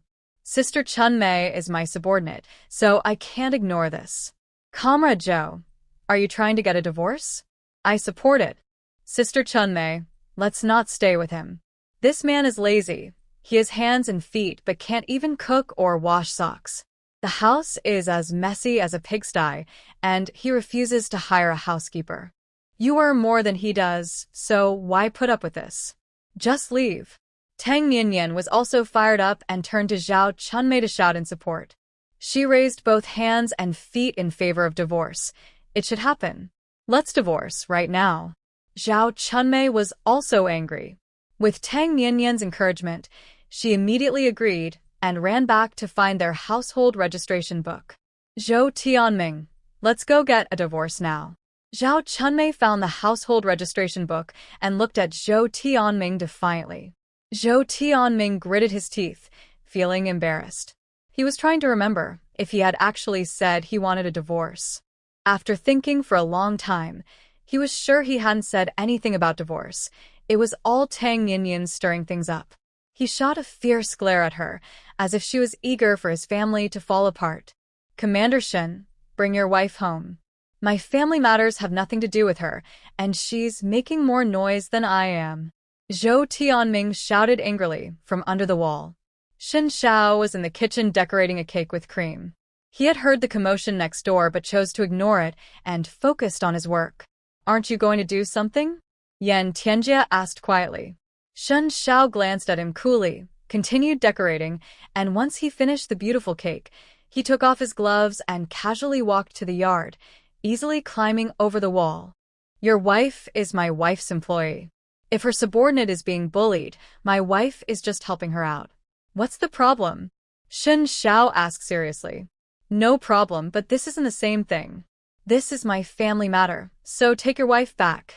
Zhou Tianming nearly lost his temper, but managed to respond quickly. Don't be so worked up. Just a moment ago, you asked your wife if you wanted to continue your life together. My wife helped her answer, and your wife agreed to the divorce. Why are you changing your mind now? A man should keep his word. Shen Xiao remained calm, analyzing the situation slowly. He thought Zhou Tianming was getting what he deserved. Someone so lazy deserved to be left by his wife. Shen Xiao, are you being reasonable? I was just angry, and what I said in the heat of the moment doesn't count.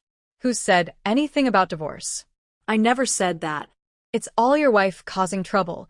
She can't stand to see my family doing well. Zhou Tianming was nearly furious. He just wanted to return to his normal life. How did it turn into a divorce?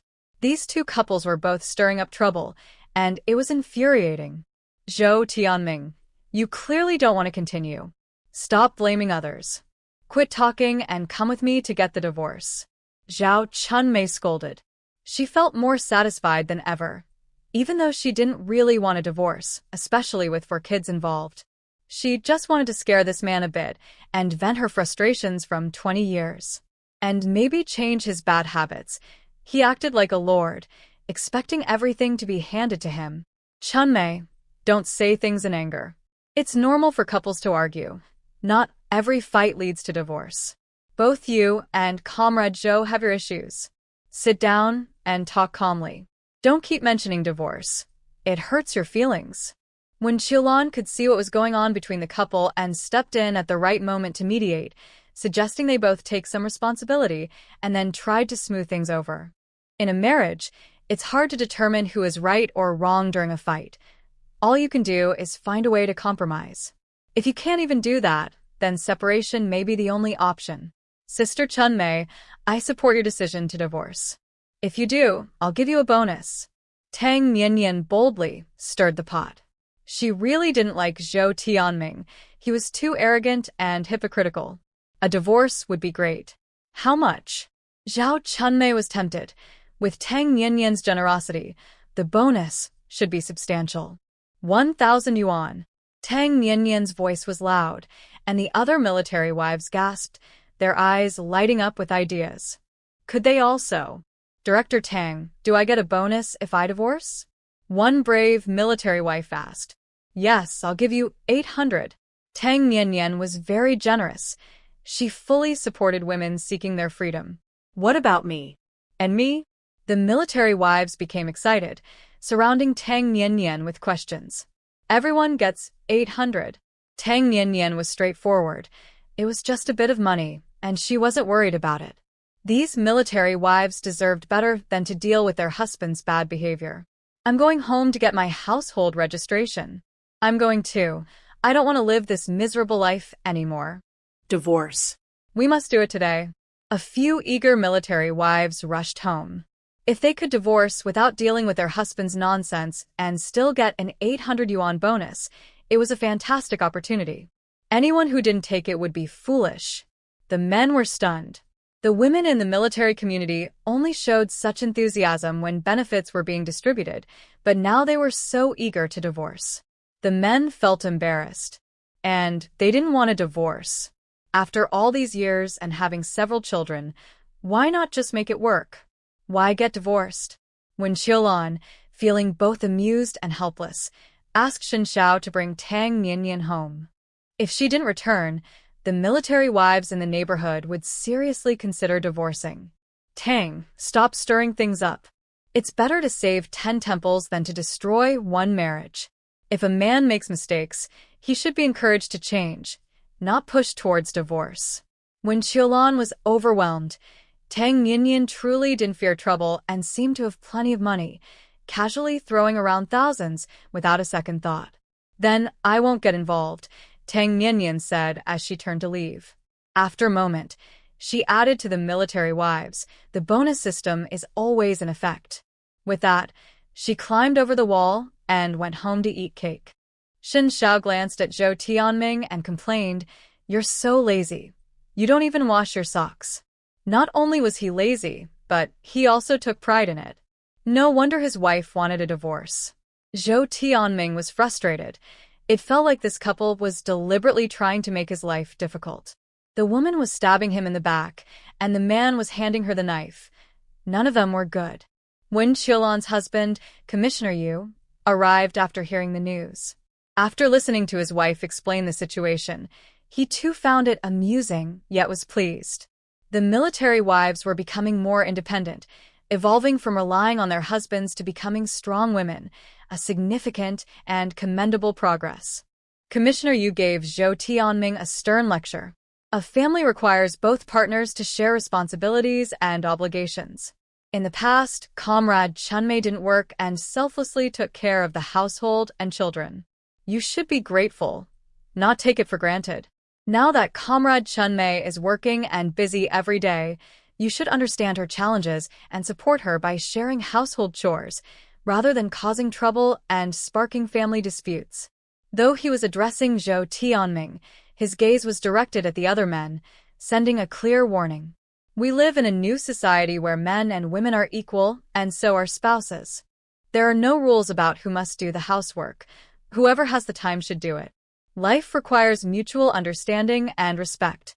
Just because one earns more doesn't mean they can act superior, and those who earn less shouldn't feel inferior. You are not just partners, you are also parents. Set a good example for your children. They observe everything you do and will follow your lead. Do you want your children to argue about trivial matters when they get married? The tone of Commissioner Yu became serious. He was speaking to Zhao Chunmei and the other military wives, saying that while earning money is good, it shouldn't lead to arrogance. The most important thing is a harmonious and stable family. Everyone lowered their heads, feeling ashamed. If both partners are busy and don't have time for housework, they can hire help. If there are difficulties, they should find a way to solve them, not argue or threaten divorce. As neighbors and colleagues, we should not encourage others to divorce. Commander Shin, go home and write a reflection of at least 1,000 words. Commissioner Yu's voice carried into the Shun family's yard. Shen Xiao was peeling grapes for his wife when he heard this. He paused for a few seconds and then replied loudly, "Got it."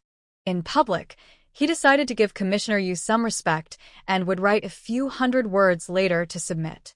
Tang Niannian spat out a grape seed and quietly said, "Commissioner Yu is really good at smoothing things over. He should be a mediator in the community." Next door, Commissioner Yu coughed heavily. Although he was not young, he was still sharp and could hear everything the young Tang said. Tang Niannian pouted and continued eating grapes, not wanting to get involved in these matters. She initially thought Zhao Chunmei genuinely wanted a divorce, but it turned out to be just a bluff, which wasted her emotions. The collective divorce incident ended with Commissioner Yu's mediation, but there were some changes. The men, like Zhou Tianming next door, started to take the initiative in doing housework. Xin Xiao saw Zhou Tianming washing his dirty socks in his yard several times, working hard at it.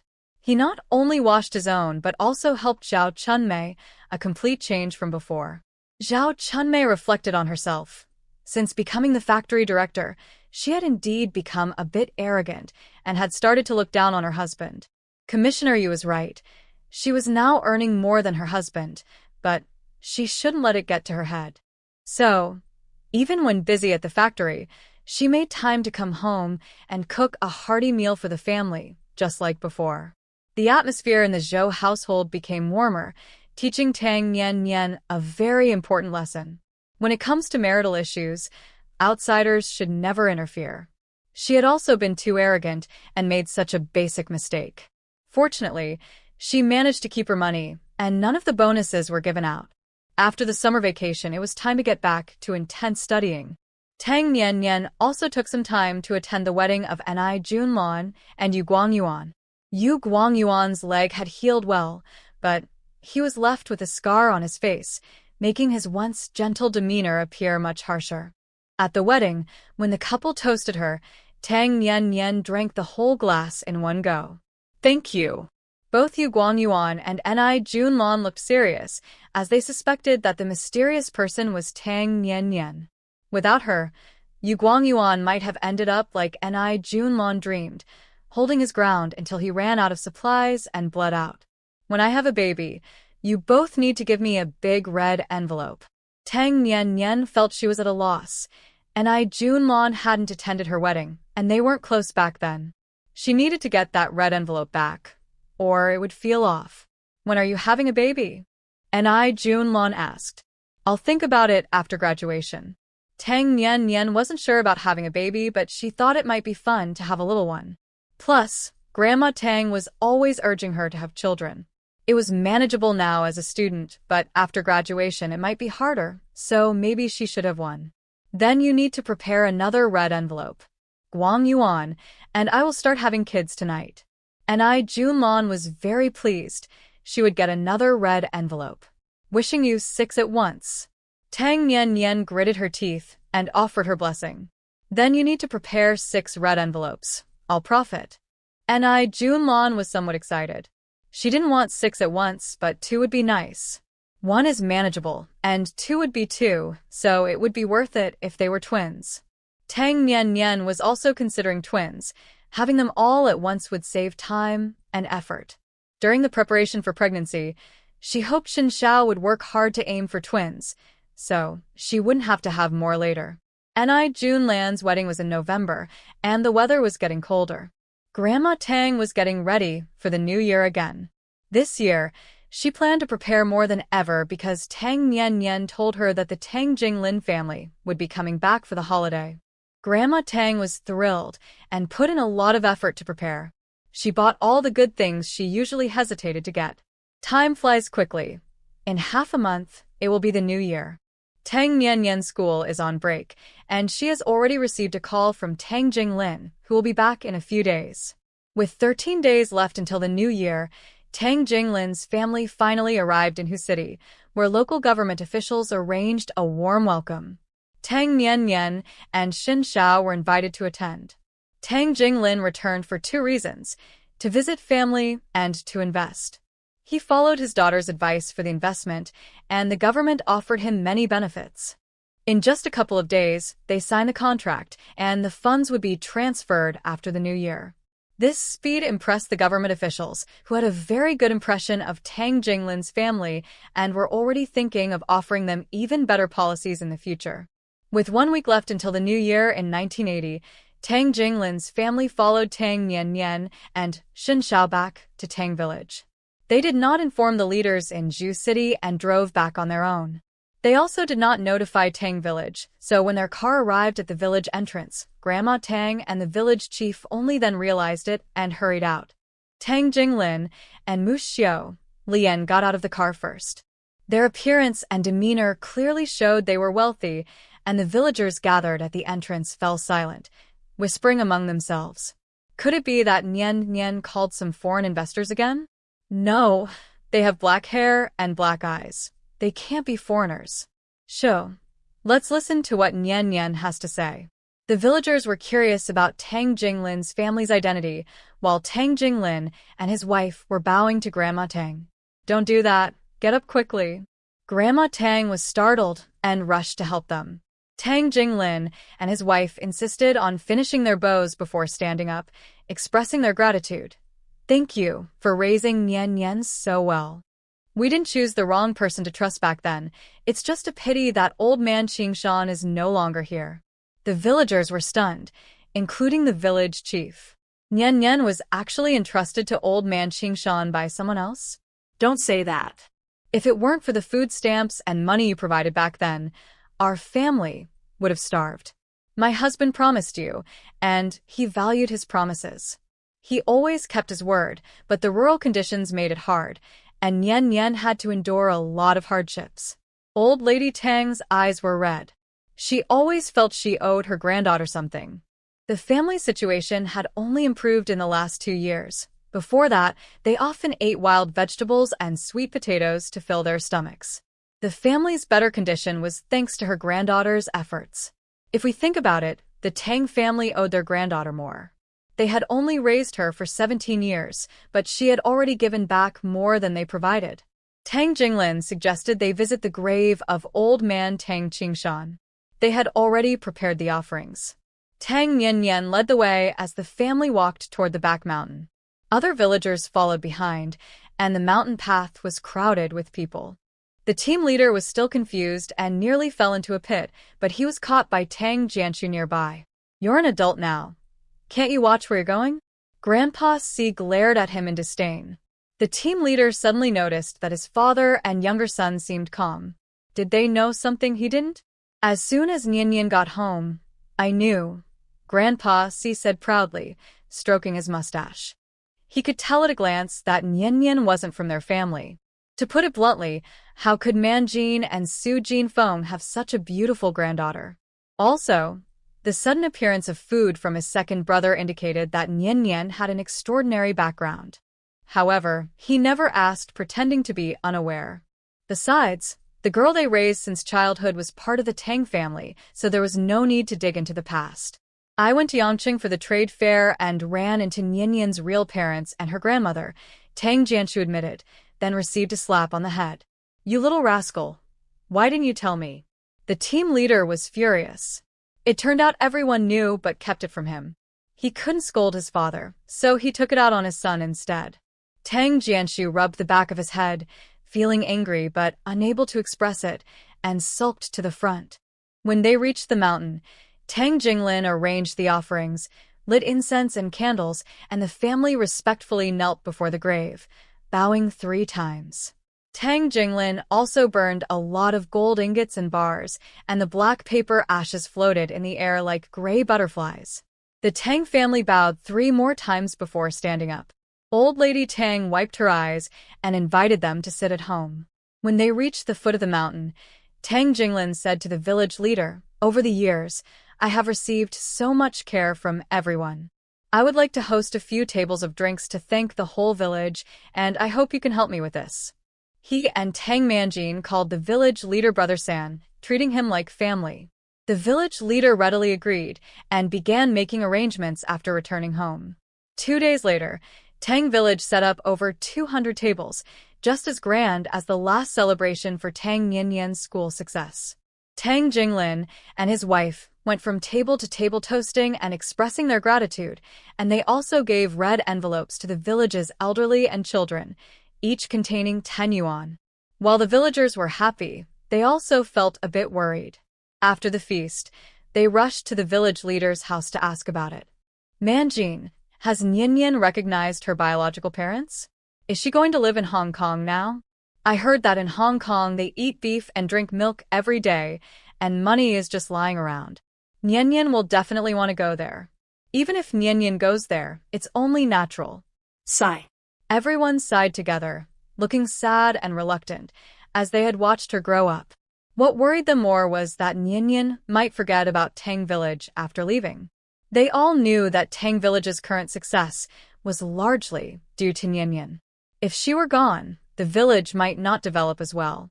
Why are you all worrying? If Nian wanted to go there, she would have done it long ago. Why wait until now? You all need to stop being idle and go work at the factory.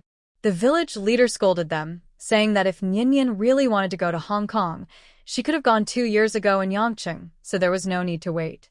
Moreover, even if Nian did want to go to Hong Kong, the people of Tang Village should support her. Tang Village can't always rely on Nian. They need to be self-sufficient. If Nian wants to come back, she can, and if she doesn't, that's fine too. She has always loved her freedom, and they shouldn't restrict her. After the village leader's scolding, everyone felt relieved and happily went home to prepare for the new year. Tang Jinglin's family celebrated the reunion in Tang Village and returned to Shanghai on the second day of the new year. Tang Nian accompanied them to shop and watch plays, as Mu Xulian was a fan of the theater and used to go almost every day when they lived in Shanghai. In Hong Kong, there are also masters of opera, but they are not as authentic as those in Shanghai. After Mu Xulian returned, she went to the theater every day to enjoy the performances. Happy times passed quickly, and before they knew it, the Lantern Festival arrived. Mu Xulian made Tang Yuan sweet rice balls herself and even prepared some plain ones for Tang Nian. The whole family celebrated the festival together, and the next day, they would head back to Hong Kong. Nian, now that there's better communication between the two sides, come stay in Hong Kong when you have time, said Tang Jinglin. Sure, I'll go over during the holidays, Tang Nian replied. She had saved up quite a bit of money and planned to buy some property in Hong Kong. Mu Xulian, like Grandma Tang, asked when Tang Nian would have children. I'll have kids after I graduate. Tang Nian felt a bit overwhelmed. She still had a year until graduation. Shouldn't she consider pursuing a master's degree? However, she decided against it. She didn't plan to follow an academic path. A bachelor's degree was enough for her. Besides, learning never ends, and as long as one is willing to learn, there's always more to study. She preferred to focus on making money instead. When Mu Xulian heard about her plans to have children, she beamed with joy. I'll help take care of the baby. I'll start preparing little clothes and diapers right away. I'll set up an education fund for my grandchild as soon as we get back. Tang Jinglin said excitedly. I'll set up an account for my nephew too, added Tang Chongchuan. Tang Nian couldn't help but smile. Her future child wasn't even here yet, and there was already talk of saving money for them. In 1981, graduation season arrived. Sun Dongxiu and Wu Wanhua both got accepted into graduate school, while Lu Donxia and Tang Nian partnered to start a dust collector factory.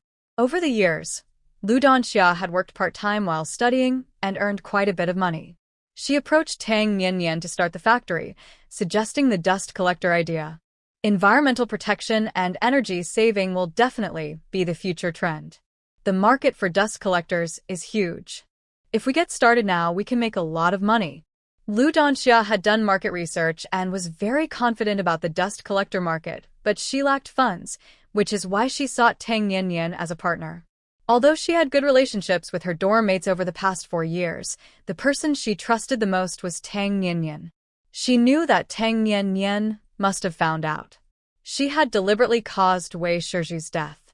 With Tang Nian's intelligence, she couldn't possibly not realize it. However, since she had been safe all these years and hadn't used this matter to threaten her, it showed that Tang Nian was a trustworthy partner. Tang Nian agreed. She got along well with Lu Donxia, and they shared similar ideas about making money. However, she made it clear that while she could invest money, she didn't want to manage the factory. Lu Donxia agreed. The dust collector factory was thriving, and after graduating, Lu Donxia could focus entirely on it. She also recruited a few classmates from her class. Although it was a private factory, the pay was high and they could stay in the city, so her classmates, who didn't want to return to their hometown, were happy to join. In addition to the dust collector factory, Tang Nian also invested in Xian Chunrong's furniture factory, which was doing very well. She was so busy counting money that she could hardly keep up. Making money daily was a true reflection of her current life. Therefore, Tang Nian planned to retire after graduation and enjoy a high-quality retirement life, while also having a baby to play with. Yuan Hongmei and Tong Xiaofeng stayed in the city and both found jobs. Tong Xiaofeng also found a partner, a graduate student from Jiaodong University who was from Zhejiang Province. They had a great relationship and planned to get married after Tong Xiaofeng graduated. Wu Wanhua also gained custody of her two children. She brought them to live with her while she attended school and took care of them. Although it was a bit tough, being together made it all worthwhile. After graduation, Tang Nian suddenly had a lot of free time. She spent her days eating and sleeping, enjoying her time as she prepared for motherhood. One day, she received 2 phone calls, both urging her to give birth. One was from Grandma Tang, and the other was from Mu Xiulian. This year, Mu Xiulian spent half the year living in the city. If it weren't for her husband and son in Hong Kong, she wouldn't want to go back. Nian, whether you have the baby early or late, you have to have one.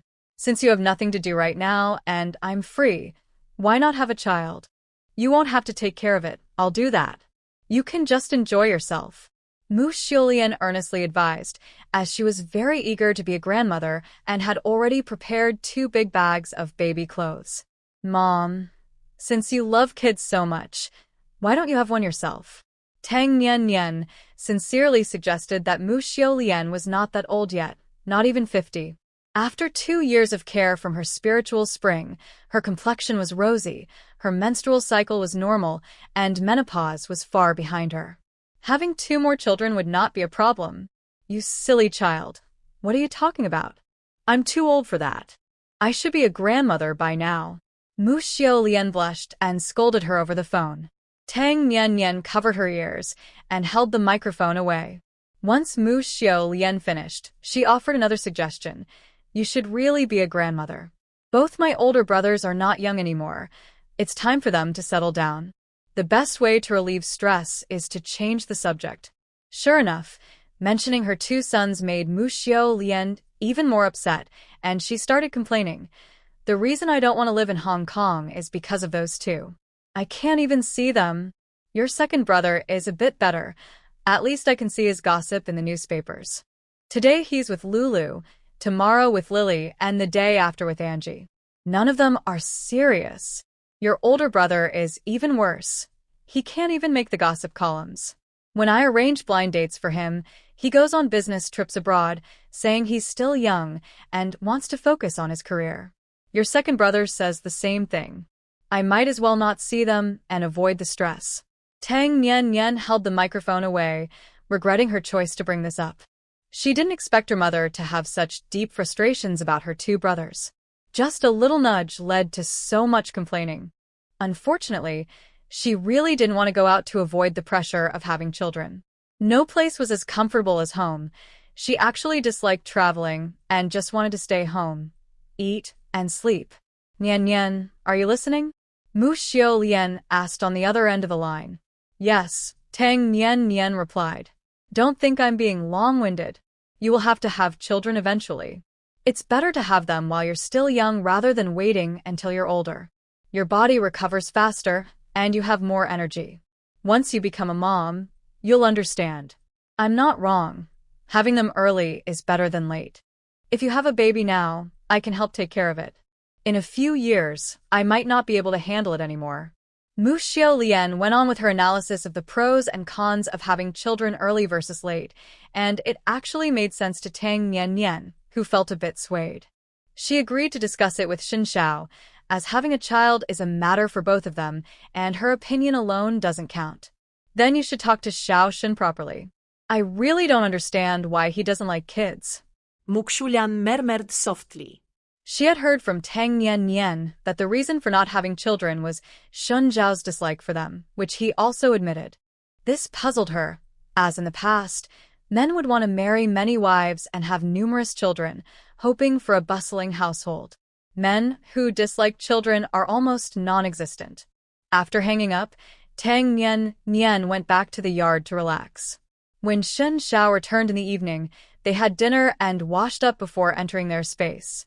Over the years, under Shen Zhao's care, the space had turned into an orderly estate, with groups of chickens, ducks, cows, sheep, and horses, along with a medicinal garden, fruit orchard, farmland, grasslands, forests, and small oceans and lakes, all neatly planned.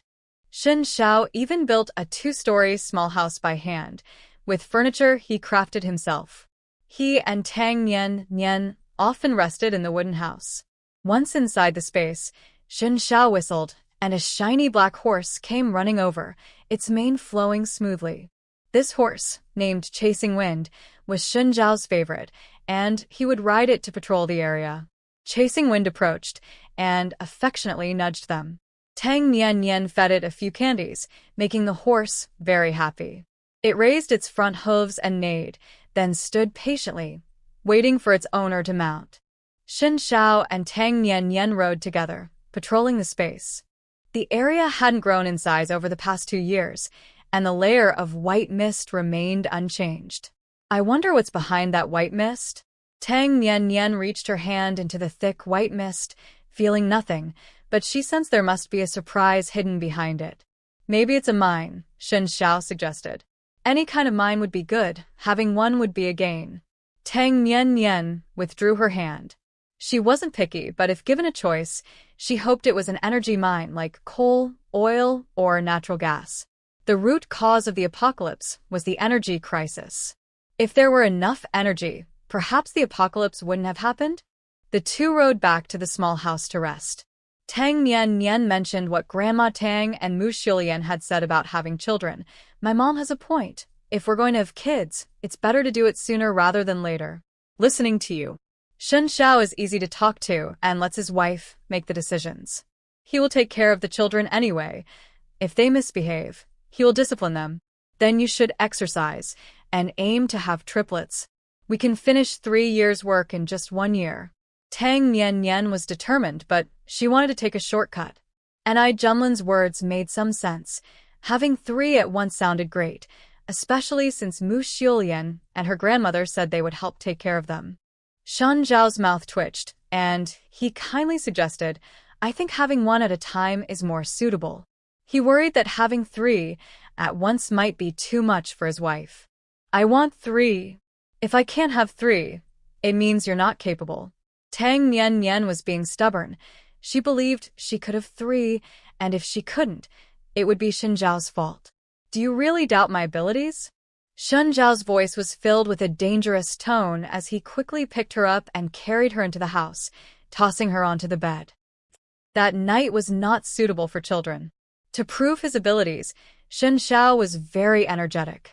They didn't know that the mist at the end of the space had been swirling all night, becoming lively after being quiet for so long.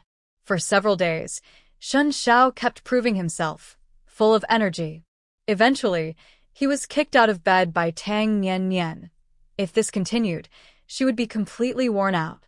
As autumn turned to winter, the osmanthus flowers in the yard withered, and the wintersweet bloomed, filling the air with fragrance. Grandma Tang brought a big bag of freshly made rice cakes, and Tang Mantong drove her over. The rice cakes were freshly made that morning and were still soft and warm when they arrived at the residential area. Tang Nian took a piece of rice cake and ate it right away. Freshly made rice cakes are the best. She used to love going with her grandmother to make rice cakes. They came out of the machine hot and needed to be collected quickly to avoid mixing with others. Her grandmother collected them in front while she ate behind, managing to eat 2 or 3 pieces at a time. When she tried to eat a 4th piece, Grandma Tang would turn around and glare at her, telling her to go play outside and warning that if she kept eating, there would be none left for others. Eat less, there's plenty of food now. You're still as greedy as when you were a child. Be careful not to overeat. Grandma Tang saw her eating 2 pieces and wanting more, and couldn't help but nag. When Tang Nian was little, she snuck some freshly made rice cakes and ended up with a stomach ache and fever. The doctor said it was due to overeating, and she had to get shots for several days to recover. Grandma, I want to eat some sticky rice balls coated with soybean flour and brown sugar. They're so delicious when they're freshly made and chewy. Tang Nian suddenly craved sticky rice balls, even though she didn't like them much before. She preferred rice cakes, but now she really wanted them and was drooling. eager to eat. Making sticky rice balls during the new year involves filling them with red bean paste or brown sugar, and they taste great. Do you want to eat some rice cakes? Grandma Tang shot her a glare, annoyed. At 22, she was still acting like a child. Tang Nian pouted and reluctantly went to nibble on a rice cake, but before it reached her mouth, Grandma Tang snatched it away. These will give you a stomach ache. Don't you remember getting a fever and stomach pain when you were little? You're grown up now and still don't understand anything. It's all because of Xiaoshin spoiling you. Grandma Tang seemed to have opened a floodgate, endlessly lecturing her, mainly about how Tang Nian wouldn't have children. Feeling frustrated, Tang Nian covered her ears and looked up at the sky. Should she go out for a while? She couldn't take this anymore. Grandma, has Uncle found a good partner yet? Tang Nian thought for a moment and decided to divert the conversation. She really didn't want to go outside. Before, she went out to handle things, but now that she was retired, she didn't want to go anywhere. He hasn't found anyone. He's already 30 and still single.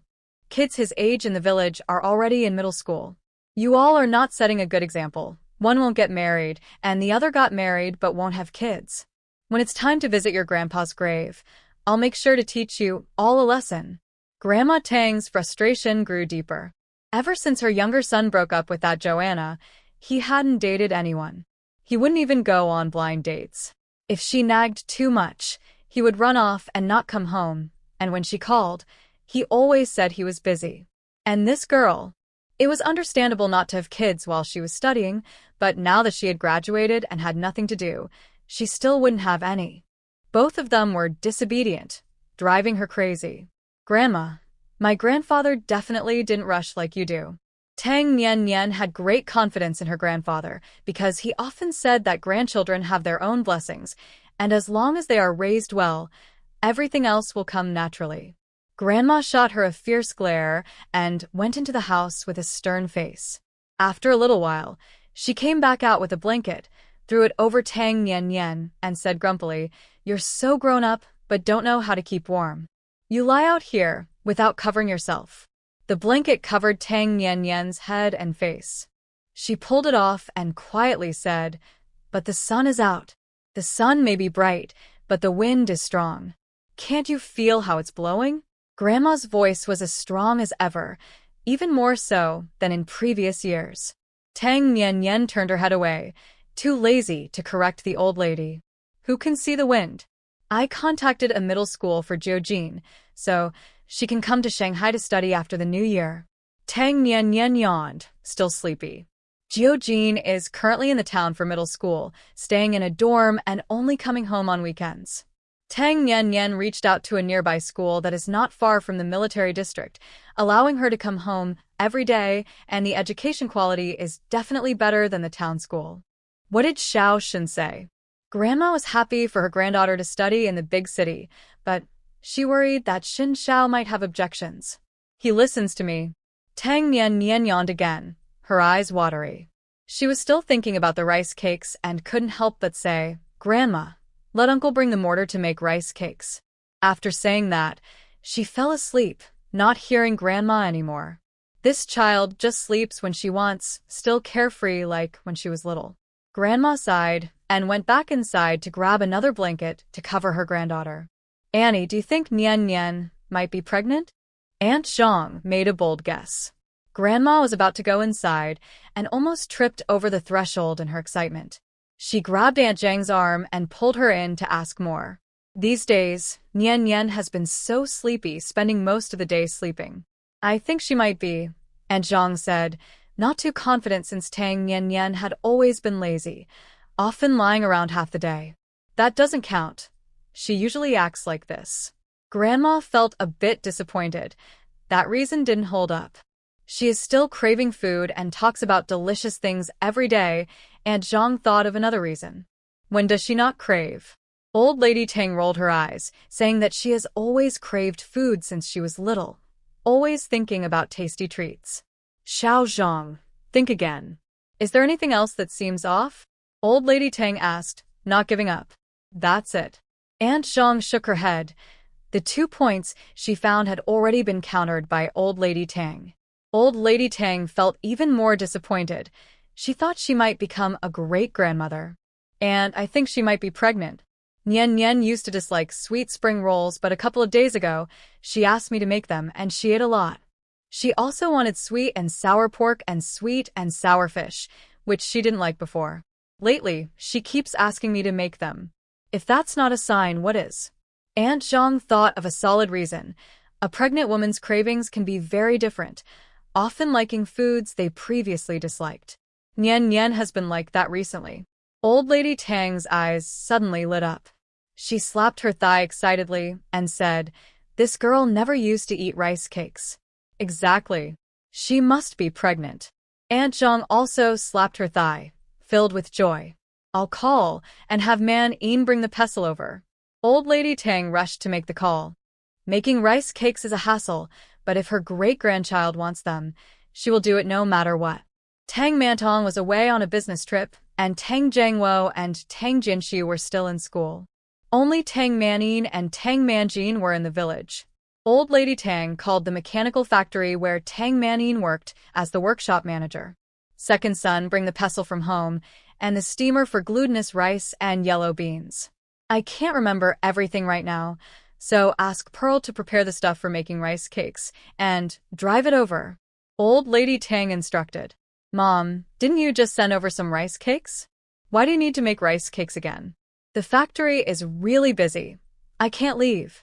Tang Manin didn't want to go. He had to keep an eye on the workshop. "If I tell you to go, then go. No need for so much talk. Even if the factory is busy, you don't have to do the work yourself. Just arrange everything. How can you not find time?" Old Lady Tang scolded her second son fiercely. She had managed the factory before. She even oversaw the straw fan workshop, so she knew Tang Manin was just being lazy. "Hurry up, bring it over tomorrow. Nian Nian is waiting to eat." "Does Nian Nian want to eat rice cakes? Didn't she say she doesn't like them?" Tang Manin found it strange. He remembered that the girl didn't like rice cakes when she was younger and preferred rice dumplings. Is it wrong for her to like them now? "Stop talking and bring them over quickly." Grandma Tang didn't mention her suspicion about being pregnant. It wasn't certain yet, so she couldn't spread the word. Got it. Tang Manin agreed, hung up the phone, and went to arrange things with his wife. Mortar, steamer, yellow beans, glutinous rice, these were the main items. The next day, he personally drove over and also picked up Jiojin, who was coming home from school.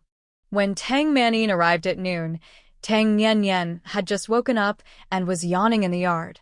12-year-old Jiojin had grown taller, now about 160 centimeters, and had lost some of her chubby baby fat. If she stood still, she looked quite ladylike, but once she moved, that impression was gone. "I'm going to find my second sister." Before the car had even stopped, Jiojin jumped out, startling Tang Manin, who shouted angrily, "Girls shouldn't act like boys. Can't you learn from your third sister?" Of all the family, Jiojin was the wildest. Even the boys in the village couldn't beat her, and the boys at school found her troublesome. Tang Manin worried that his niece would have a hard time finding a partner in the future. "Uncle, you're more timid than a chicken." Jiojin expressed her disdain. Among the family, her second uncle was the most timid. "You little brat, say that again? You're just copying your second sister." Tang Manin felt embarrassed and raised his hand to scold her, but Jiojin ran off quickly, disappearing in no time. "Go get someone to help carry the things," Tang Manin called after her. He had driven a truck, which could only park at the entrance of the housing area, leaving a bit of a walk to his niece's house, so he needed help to carry the items. Got it. Jiojin responded loudly and bumped into Yan Zhongjia at the door. 18-year-old Yan Zhongjia had grown to 185 centimeters, looking handsome and strong. He was now in his senior year of high school, riding his bike to school every day. In 1981, Shanghai announced that all primary schools in the urban and suburban areas would follow a 6-year system, with 3 years each for junior and senior high school, fully implementing the 6-3-3 education system. "Why are you making such a fuss?" Yan Zhongjia grabbed Jiojin's ponytail and pulled her back, complaining, "Why haven't you grown taller in the past 2 years? You're still so short. What's so great about you being tall?" Did you grow to 2 meters? You're only 185, so why are you showing off? Jean got upset. She hated being called short, and she wasn't short at all. She even sat in the back row of her class. Wow, did you eat something spicy? Yan Zhongjie touched his nose. She hadn't grown taller, but her temper had certainly grown, and he didn't want to provoke her. Humph. Jean rolled her eyes at him and pulled him to help move things, thinking free labor shouldn't be wasted. Yan Zhongjie was tall and strong, and before long, he had moved everything into the yard. He refused to go home, staying at the Shin family's house for some good food because Jean said they were making a special treat. Although he had never tried it before, his years of enjoying meals at the Shin house made him sure it would be delicious. Mom, Pearl soaked the glutinous rice. She said the city water isn't as sweet as the well water in the countryside. Tang Manin praised his wife, and sure enough, Grandma Tang smiled with satisfaction. She had forgotten to mention it over the phone yesterday, but her second daughter-in-law had taken care of it. She truly was her most thoughtful daughter-in-law. If you were half as smart as your wife, I wouldn't have to waste my breath scolding you every day. Grandma Tang huffed, giving him a disapproving look. Tang Manin sulked to the side. Every time his mom praised Pearl, she scolded him too. He hadn't done anything wrong, yet he got blamed for no reason. It was so unfair. Grandma, didn't you say we were having rice cakes? Tang Mian was a bit surprised. She thought her grandma wouldn't want to make them, but today they were making a big deal out of it. Sure enough, her grandma still loved her, even if she could be a bit harsh. Eat it if you want. Grandma Tang glared and hurried off to steam the glutinous rice. Xian Pearl soaked about 100 pounds of glutinous rice, and Grandma Tang and Aunt Zhang steamed a basket of steaming hot rice, pouring it all into a clean mortar before starting to pound it. Rice cakes are made in a similar way. Before machines were invented, they were made by hand, which was very labor-intensive.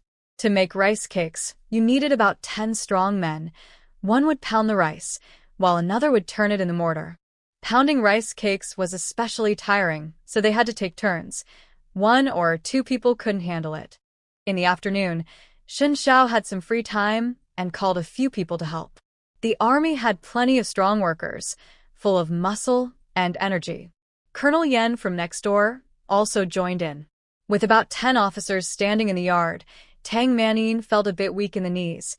He had never seen so many officials before, his ancestors. In the afternoon, Shin Xiao had some free time and called a few people to help. The army had plenty of strong workers, full of muscle and energy. Colonel Yen from next door also joined in. With about 10 officers standing in the yard, Tang Manin felt a bit weak in the knees. He had never seen. Grandma Tang said with a smile. Sure. Everyone replied in unison, taking off their thick jackets and wearing just their undershirts, full of energy. The efficiency of making rice cakes was impressive, and soon others came to join in. The Shin family's yard became too crowded, so they moved outside, lining up to make rice cakes and enjoy the festive atmosphere. Once the rice cakes were made, Grandma Tang shaped them into bowls, filled them with red bean paste or brown sugar, then rolled them into flat dumplings and sprinkled them with roasted soybean flour, turning them into sweet, sticky treats. You could also leave them unfilled, cut them into diamond-shaped pieces, sprinkle them with soybean flour and sandwich brown sugar in between, eating them like a sandwich. After the treats cooled and hardened, frying them on both sides in oil made them especially delicious. Grandma Tang first gave some to her granddaughter, then shared them with everyone so they could all taste the festive flavor. Delicious. Tastes just like my hometown. In my hometown, we don't use soybean flour or brown sugar. We call them mazu. When they cool, we soak them in water and eat them grilled or fried.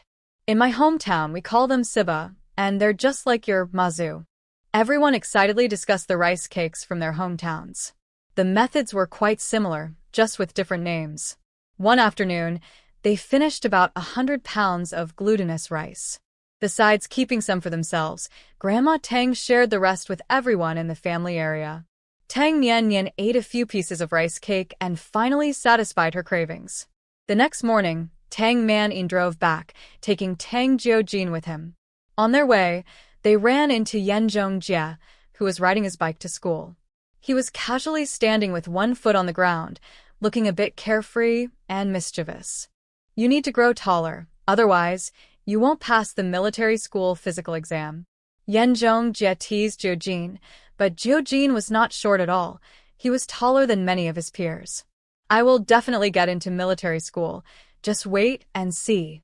Jiujin puffed out his cheeks in frustration. He found Yanzhong Jie quite annoying. All right, I'll be waiting. Yanzhong Jie smiled and waved as he rode away.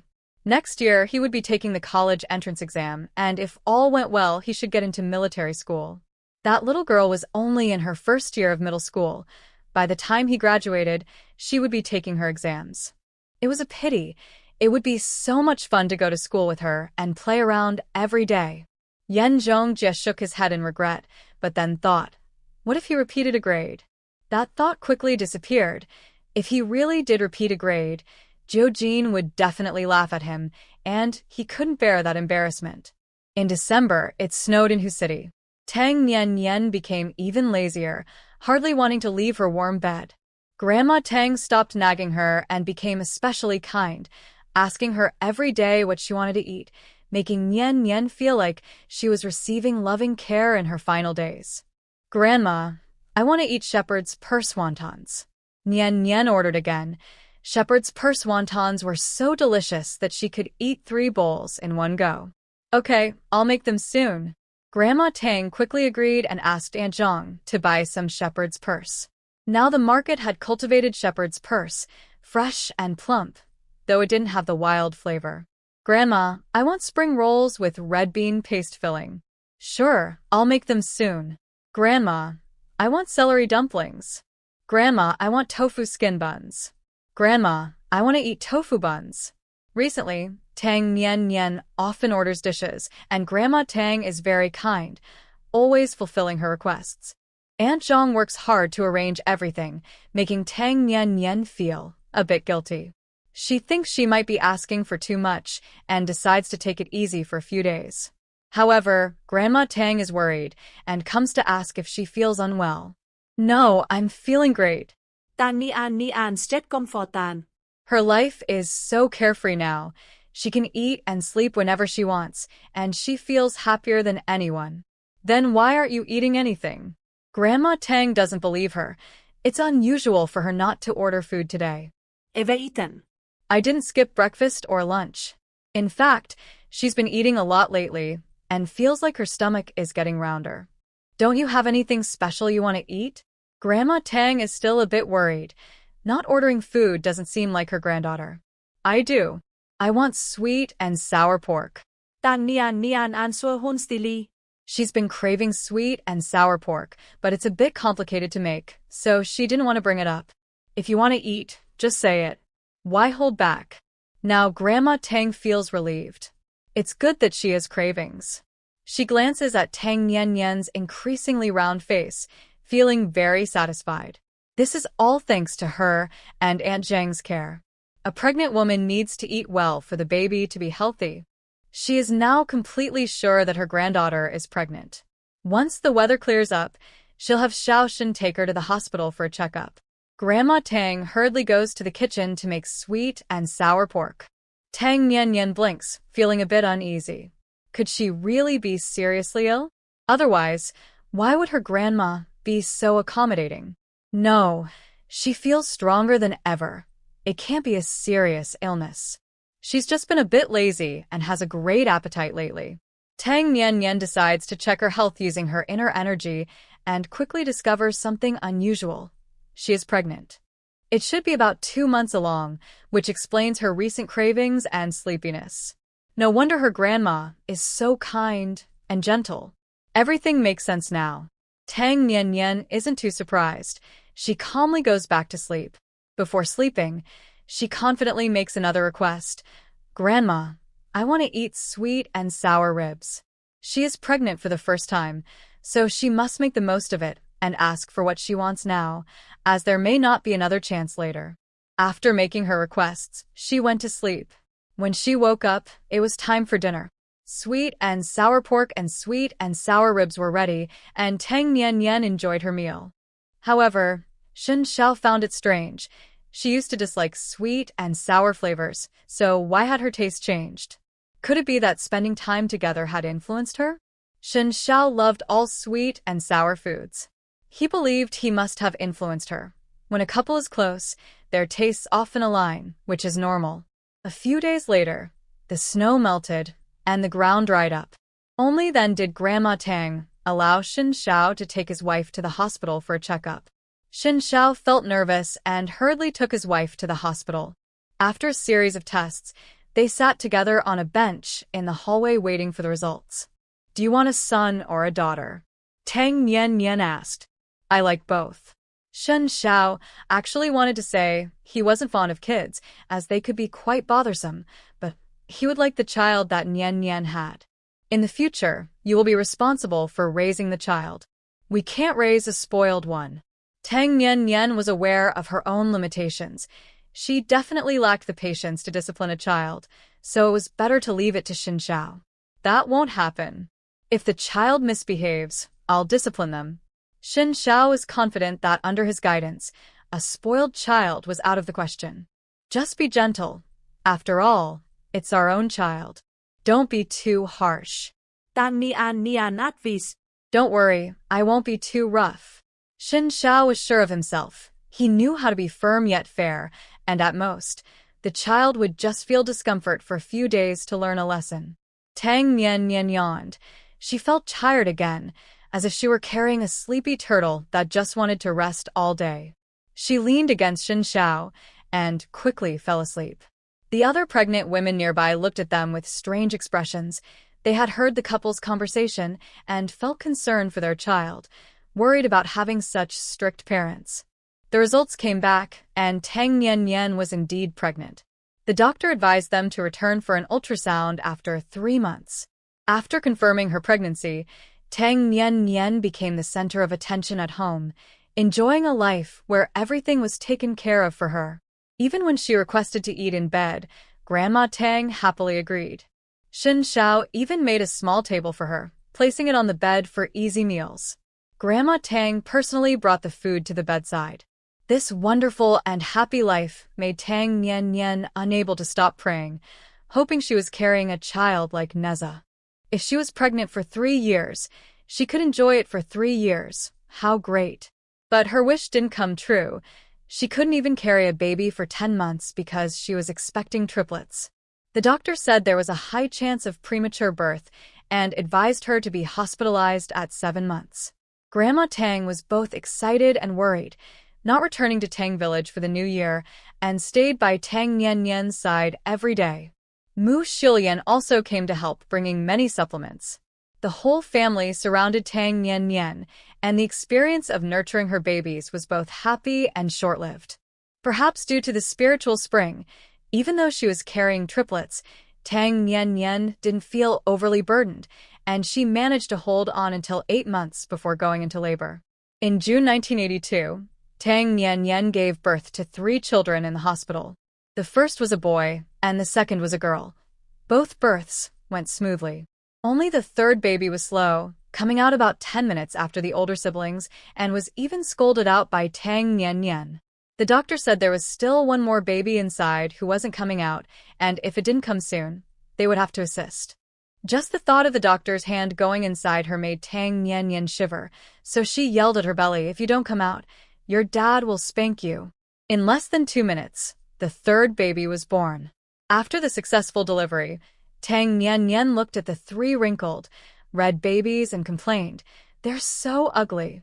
Then she fell asleep. When Tang Nian woke up, it was already the next day. She was awakened by the sound of the 3 babies crying. Grandma Tang and Aunt Zhang were feeding the babies formula, while Shen Xiao stood by the bed.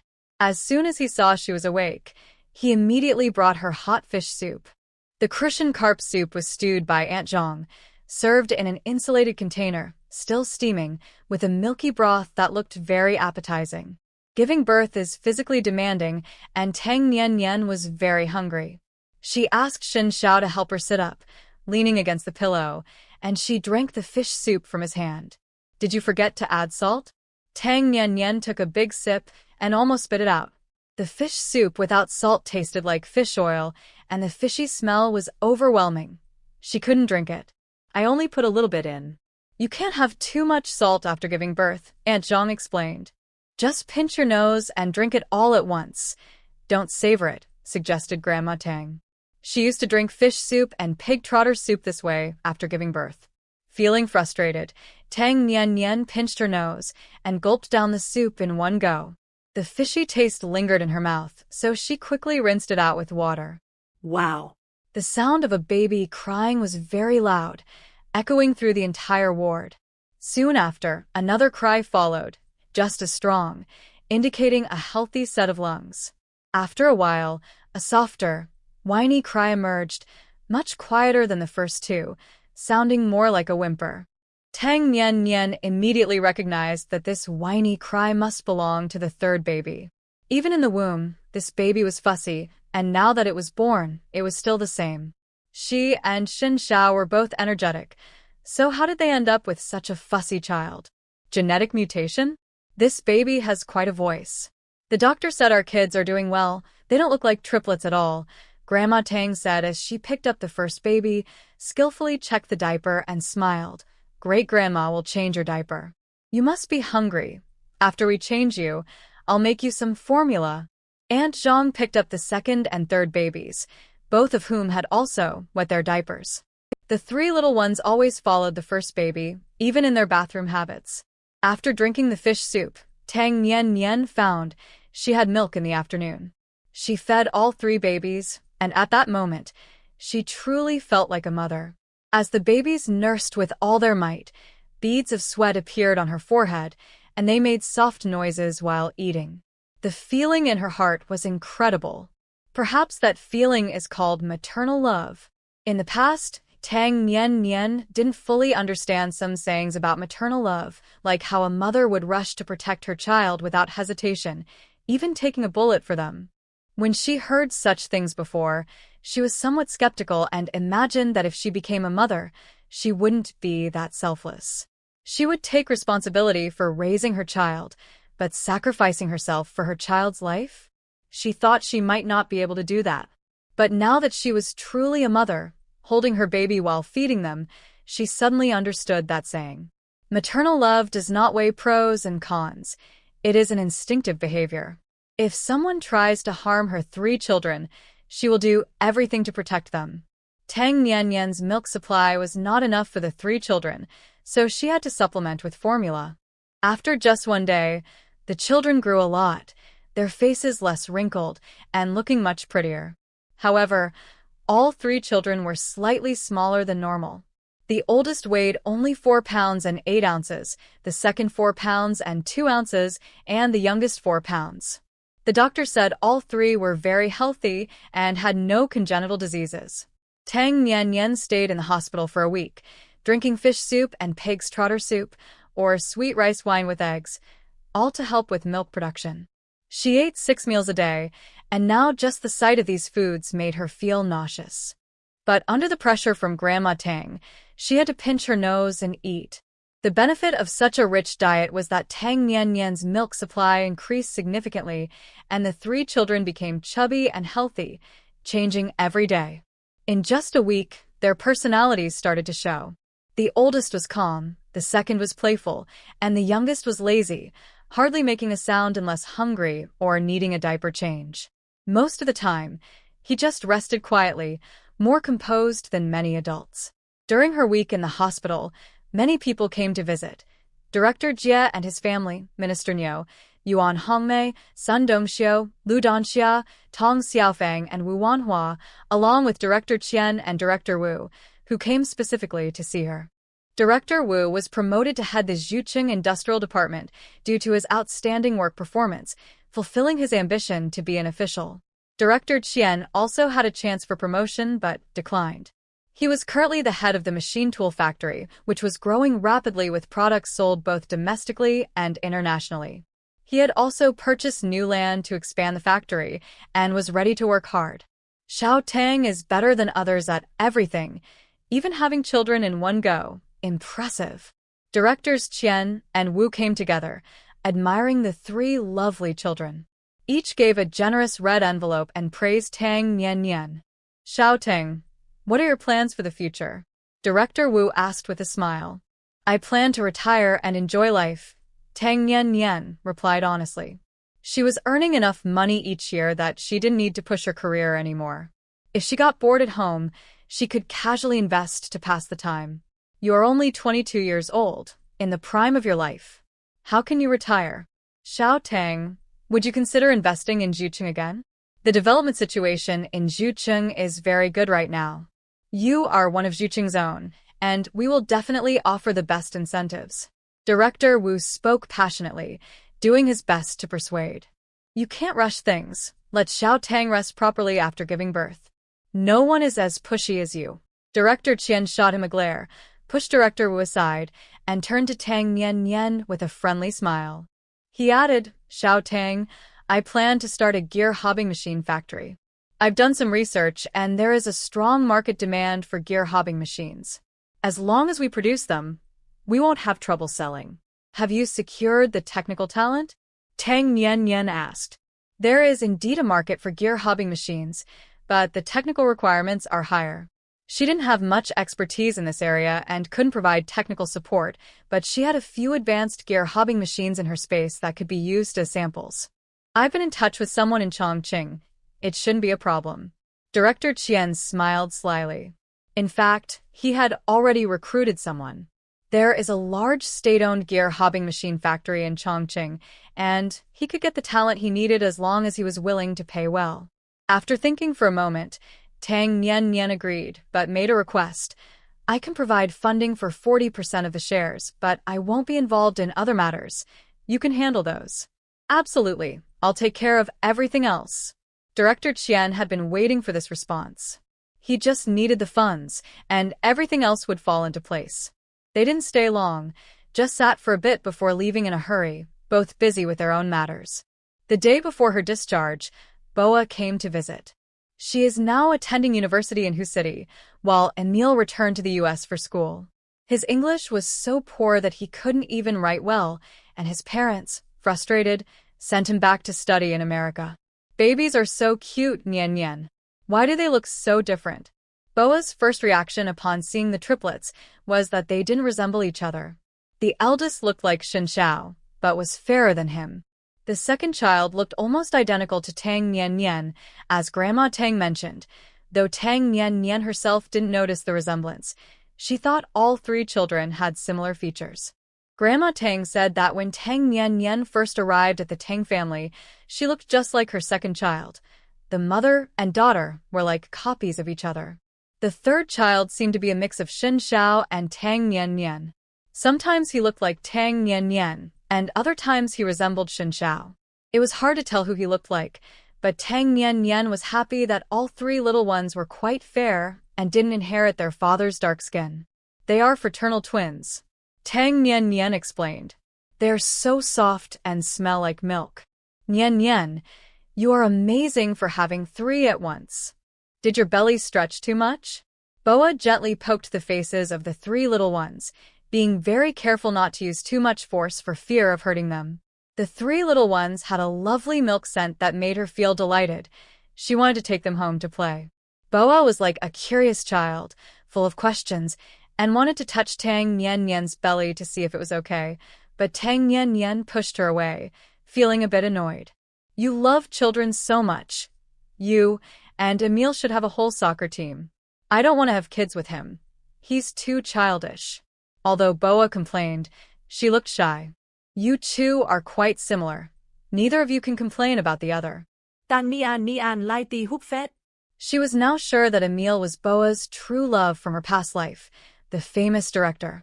Emil studied directing in college and boldly claimed he would make timeless films. Boa even teased him, but in the past life, Emil truly achieved that. He didn't make many films, only about a dozen, but each one was a classic. Even after many years, people still talked about his movies, and he was regarded as an outstanding director of the century. Emil was also very popular in China because he was deeply fascinated by Chinese culture. His films often featured Chinese elements and, unlike many Western films that might belittle China, Emil's movies fairly promoted Chinese culture, earning him great respect from the Chinese people. Nian Nian, I want to be the godmother of the babies. Boa suddenly had the idea of becoming a godmother, but Tang Nian Nian firmly refused, saying it was a matter of generations. Emil is my student. If you marry Emil, you'll be in the same generation as my son. Why should you be their godmother? You said everyone has their own opinions, right? I won't do it for free. I'll give them big red envelopes. Boa acted cute and showed off her money, but Tang Nian Nian remained unmoved. She didn't need the money. She would never let the kids call anyone godparents.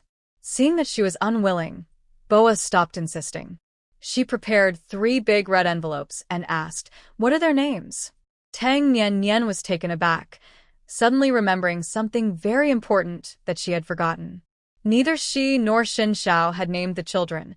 They usually just referred to them as the first, second, and third. Naming is a big deal. We can't take it lightly. We need to think carefully. Tang Nian Nian said seriously. That's true. Nian Nian, you need to give them 3 nice names. Boa believed they would take their time to choose, so she played with the little ones for a while before heading back to school. In the afternoon, Shun Xiao came to the hospital, and the 2 of them racked their brains to come up with names, settling on them in just 10 minutes. The first one is named Xin Liang. He will be the pillar of our family. The second one is named Xin Yan. She will be the beauty of the family. The third one is named Xin Qi. He can be a bit slow. Tang Nian Nian made the final decision, and Xin Xiao agreed. The names were just codes. It didn't matter what they were called. 5 years later, the 3 sisters were now 5 years old and had started kindergarten at the military district kindergarten, which was very close to their home.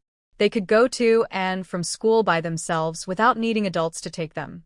In these 5 years, Xin Xiao had also been busy and had been promoted.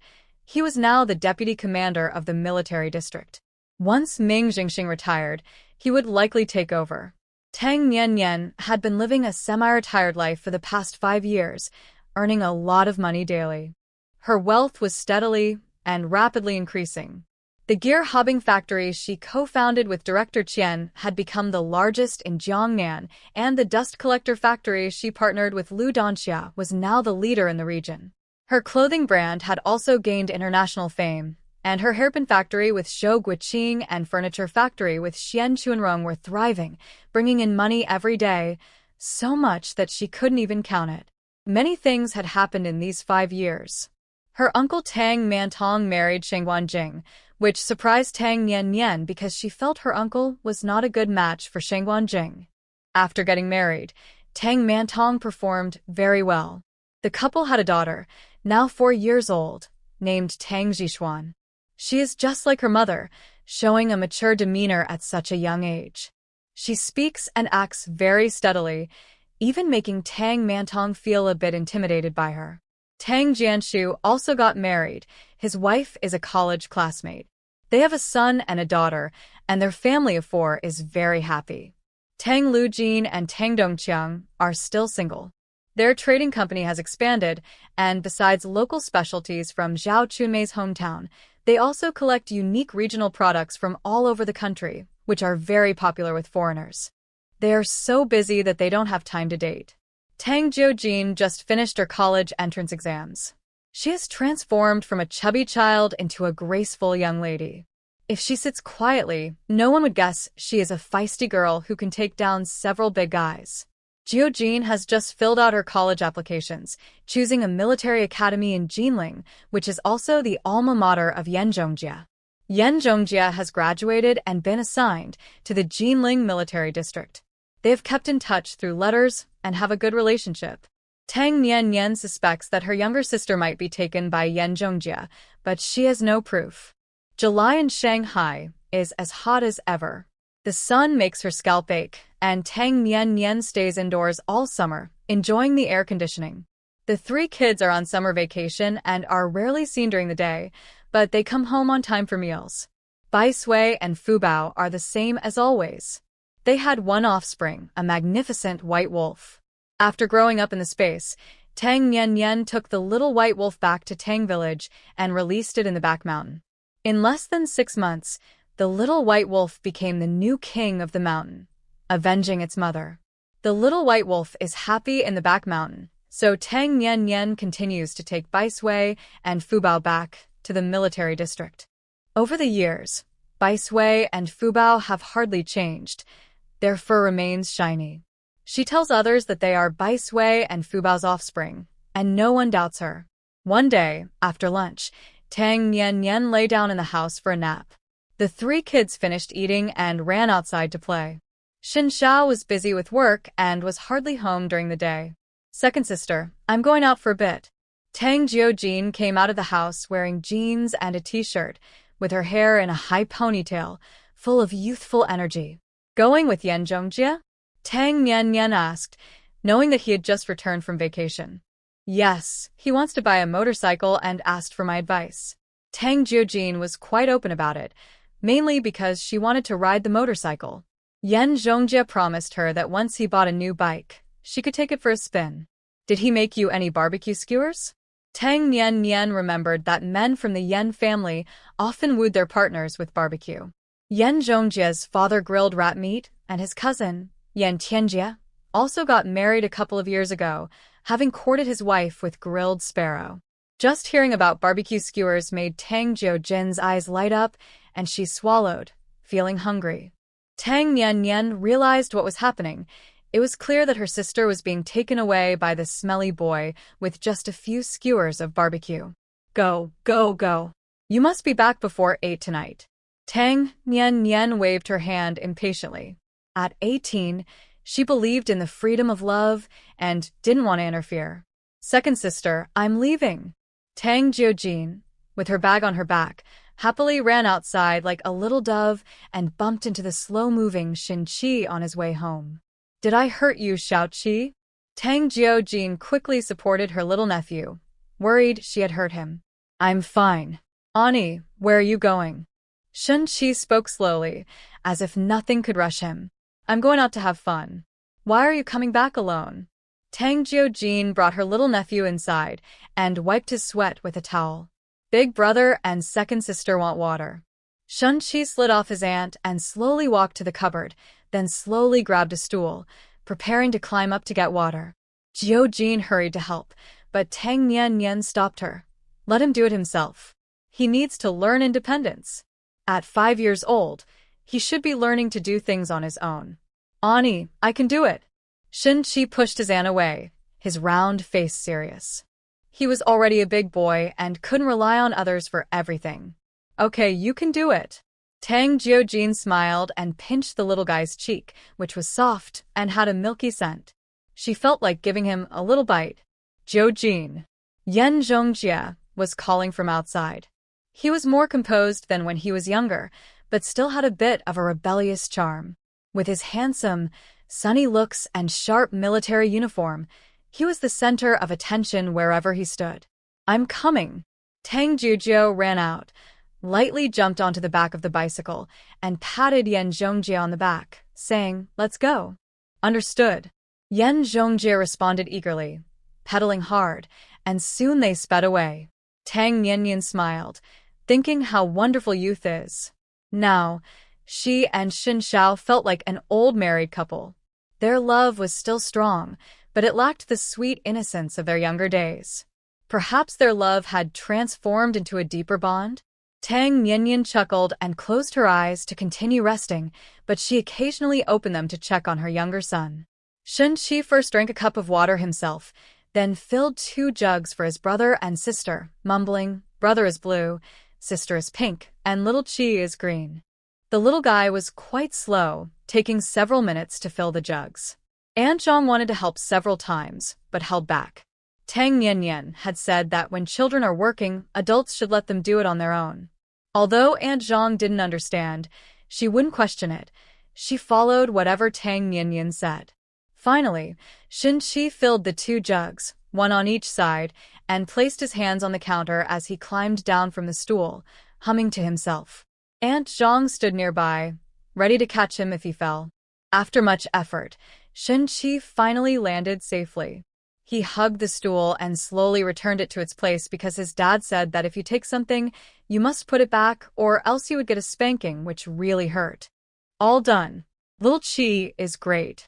After putting the stool back, Shin-chi clapped his hands in satisfaction and praised himself, ready to take water to his brother and sister. However, as he reached the door, he suddenly remembered something and turned back quietly. He tiptoed to Tang Nian and, on his tiptoes, gave her a kiss on the cheek.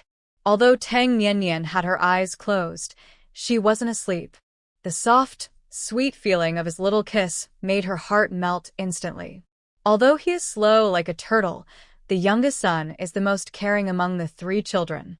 The eldest son is steady and responsible but has a wild side, while the second daughter is energetic and can be tougher than the boys. The youngest son is sweet-talking and comforting, like a warm little coat. After giving his mom a hug, Shin-chi smiled and went out to fetch water, waving goodbye to Aunt Zhang and softly saying, "Aunt Zhang, I'm going out." "Okay, Xiao-chi, stay in the shade and don't get sunburned." Aunt Zhang smiled kindly. She raised the 3 children herself, and to her, they were like her own grandchildren.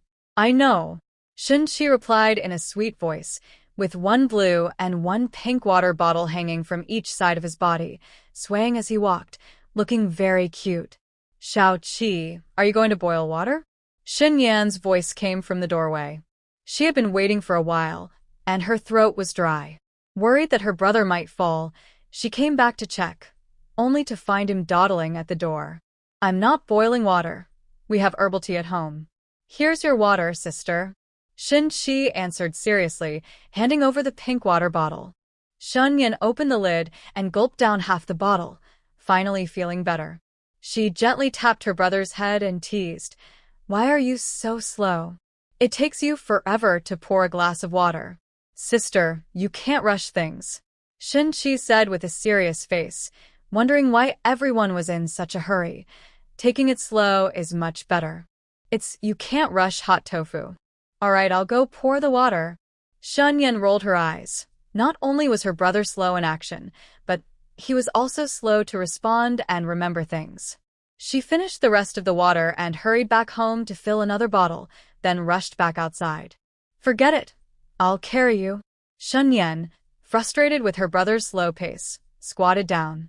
Among the 3 siblings, Shin-chi was the smallest, while Shun Liang and Shun Yan were taller than their peers. "Am I heavy, sister?" Shin-chi asked as he jumped onto her back, wrapping his little arms around her neck. "Not heavy at all. You need to eat more." "Okay." Though Shun-chi agreed, he thought to himself that he shouldn't eat too much.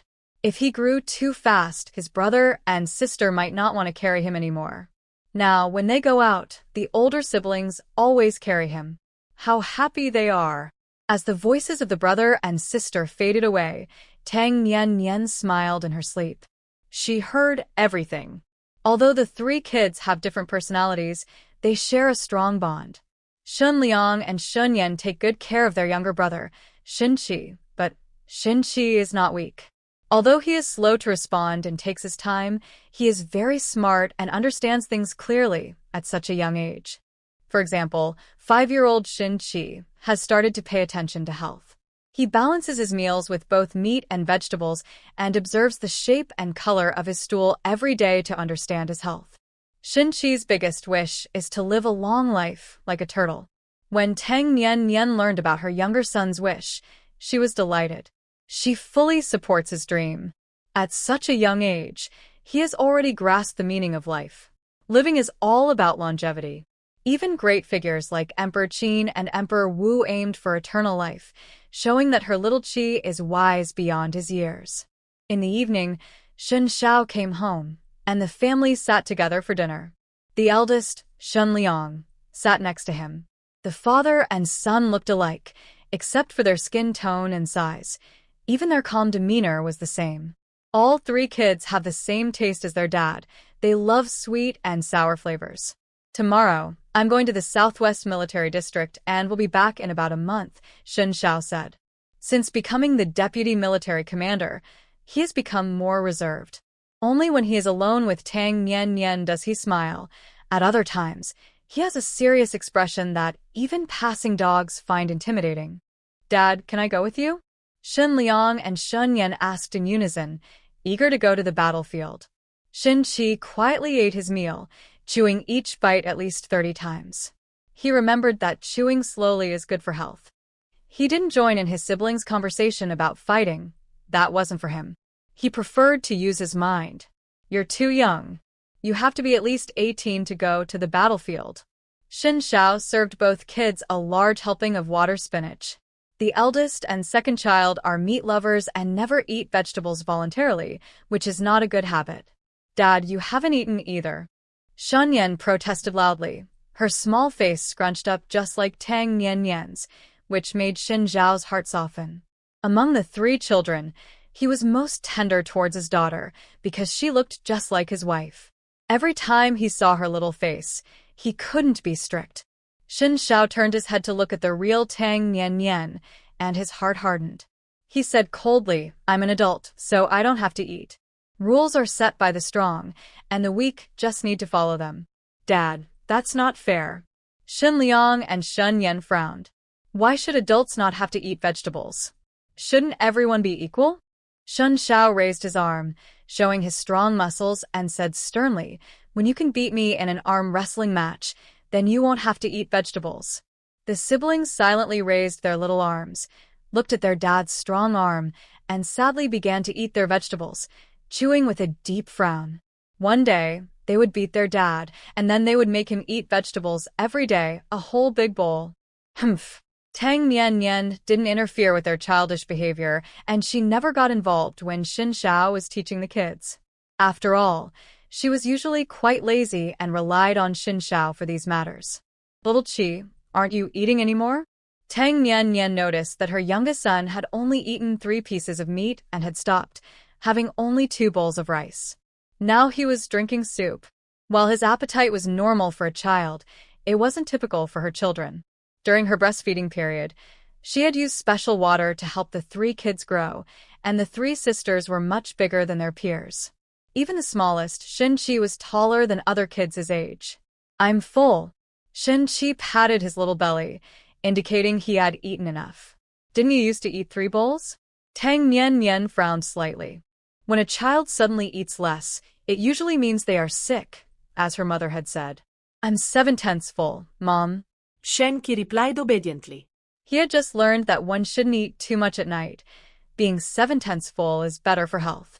Adults can be 7/10 full, but children need to eat enough. Go have another bowl. Tang Nian was both amused and helpless. She gently flicked her little son's head, never having seen a child so devoted to health. No wonder he was her child. He certainly marched to the beat of his own drum. Okay. Xin Qi happily went to serve himself some rice. It was his fault for not paying attention while reading. From now on, he could eat his fill. Honestly, feeling only 7/10 full was a bit tough, and being hungry was really uncomfortable. The little guy, with his short legs, cheerfully went to the kitchen to fill a bowl with rice. He poured some braised pork sauce over it, added 3 pieces of pork with a mix of fat and lean meat, tossed in some vegetables, and then used a spoon to mix everything together. He took a big bite of the mixed rice, his cheeks puffed up, and he was enjoying it immensely. You all should learn from your little brother. Xiao Qi never needs me to remind him to eat vegetables. Xin Xiao took the opportunity to teach his older children. Whenever it came to healthy food, their little brother was always eager to follow through, never causing worry for him or Nian. Yan, and I never need you to tell us to practice our punches in the morning. Shen Liang said confidently.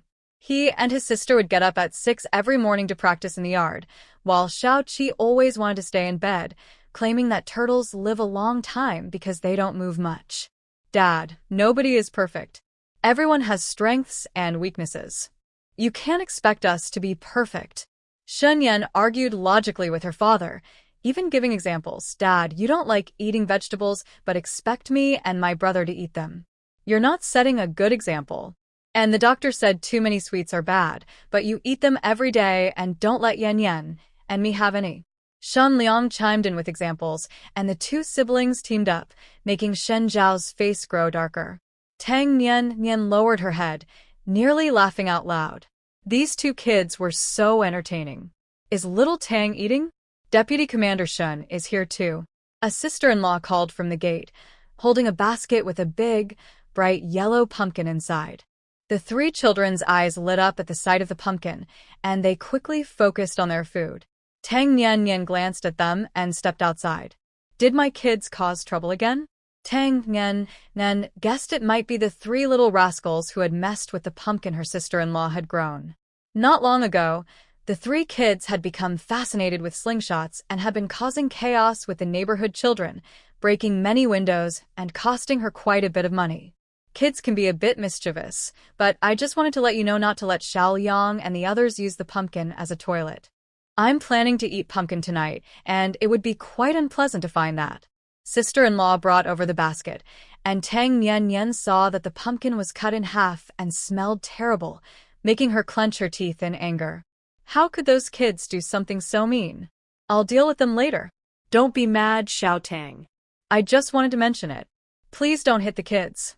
They all like to play around. The pumpkin isn't worth much. I'll wash it and cut it up for the chickens. Just please don't hit the kids. Sister-in-law noticed Tang Nian's rising anger and quickly spoke kindly. The kids in the military compound are tough, and their mischief often surprises the adults, but even all the kids in the family area together can't compare to the mischief of the three children from Deputy Commander Shin's family. Sister-in-law found out that the idea to use the pumpkin came from Shin Qi, and the mess was made by Shin Liang, while Shun Yan picked the prettiest pumpkin, with the other kids cheering them on, including her own little rascal. She gave her little one a good talking to, and he confessed everything. I won't hit the kids. I'm sorry, sister-in-law. I'll buy the pumpkin. Tang Nian pulled out some money from her pocket, casually picking a 10 yuan bill to hand over. What do I need money for? The pumpkins we grow ourselves aren't worth much. I just wanted to let you know.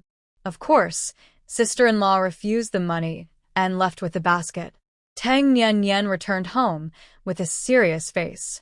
If the kids had just damaged the pumpkin, she wouldn't have been this upset, but their idea was so disgusting that it would leave her with a bad memory of eating pumpkin in the future. What made her even angrier was that her youngest son was so clever, his previous good behavior was just an act. This little rascal was quite the actor, and even she had been fooled. After entering the house, Tang Nian sat down as if nothing had happened and said nothing. Her grandmother used to say that eating is the most important thing in life. Even the most serious situations shouldn't interrupt a meal, so the Tang family never scolded their kids at the dinner table. Once the three little rascals finished eating, she would take action. Xiao Tang, are you home? Here comes another visitor. This time it's Captain Su and his wife, carrying a black and white television, followed by a sad-looking boy, their son, who is a year older than Shin Liang. Under the guidance of her stepmother, He Taohua, Su Panner has changed a lot and seems like a different person. However, she didn't do well in school and didn't get into college last year, so she became a tank soldier in the Northwest Military Region and has been performing quite well. She has a great relationship with her stepmother, and those who don't know them would think they are biological mother and daughter. Deputy Commander Shun is here, so I have nothing to discuss, Captain Su said awkwardly upon seeing Shin Xiao, feeling a bit intimidated. He Taohua tugged at his sleeve and whispered, I told you not to come, but you insisted. Let's hurry back. Since having a son, He Taohua has gained more authority at home and has taken control of the family finances, sending only 5 yuan a month to support Captain Su's parents. Captain Su's brothers had caused trouble before, but He Taohua sent them away, arguing that since she has her own son, why should she support anyone else's? Leader Shin, we're just passing by. He Taohua insisted, pulling her husband to leave. The broken television wasn't entirely the fault of their son. The main responsibility lay with their own child. Although they lost a lot of money, it wasn't worth ruining their relationship over it. Captain Su felt heartbroken. A television costs several hundred yuan. He didn't have the courage to ask Shin Xiao for money. He thought Shin Xiao wouldn't be home, but to his surprise, the stern man was there. Just passing by, haha. What a coincidence, he said awkwardly, smiling as he turned to leave, giving his son a hard slap on the back of the head. He was furious that his child had damaged something valuable at home. The television is broken? Shen Xiao asked. Tang Nian also came out bringing her 3 children with her. Shen Liang and the others looked at the television with guilt in their eyes and shot a glare at Su Wenbin, suspecting he was the one who caused the trouble. Su Wenbin looked distressed, his eyes red. He felt wronged. His father wanted to watch the news, and how could he stop him? His father's slap hurt more than thunder, and he couldn't endure it. He had only spoken the truth, so why was he being called a traitor? The 4 children didn't speak, but they understood each other through their looks. Shen Liang and Shen Yan glared. Traitors always have many excuses. There's nothing serious. It's all my son Wenbin's fault for breaking the TV. We're just going to fix it, He Taohua explained with a smile. Old Su wanted to watch the news, but when he turned on the TV, the screen didn't respond for a long time, and then smoke started coming out, along with a burnt smell. The TV broke, and old Su scolded his son. When he learned about the Shun triplets, he got so angry that he rushed over with the broken TV, and she couldn't stop him. Tang Nian had already taken out her tools and opened the TV. A burnt smell filled the air, and she noticed several key parts were misaligned, which caused the short circuit. Who took apart the TV? Tang Nian asked her 3 children. Su Wenbin was too timid to do it. I did it. Shen Liang took all the blame. I did it too. Shen Yan raised her head bravely. She didn't want to be a coward. Mom, if you punish my brother and sister, will you not punish me? Shen Qi asked quietly, afraid of getting hurt. Tang Nian couldn't help but laugh. The youngest always pretended. She had fallen for it before, but she wouldn't be fooled again. Why did you take apart someone else's TV? Shen Xiao asked. It's too expensive to break our own. Ours is a color TV, very costly, while the Su family's is only 11 inches and cheap, Shen Liang reasoned. Captain Su found it amusing. So, because their TV was cheap, it deserved to be broken? Wenbin said their TV was cheap, so breaking it was a good excuse to get a new one, Shen Yan added. Captain Su glared at his son. After being smart all his life, he ended up raising a wasteful child. Su Wenbin shrank his neck and looked down, pretending to be dead. Shen Qi also pretended to be dead. He knew that in situations like this, silence was best. The more he spoke, the harder he would get punished. It can be fixed and will work fine.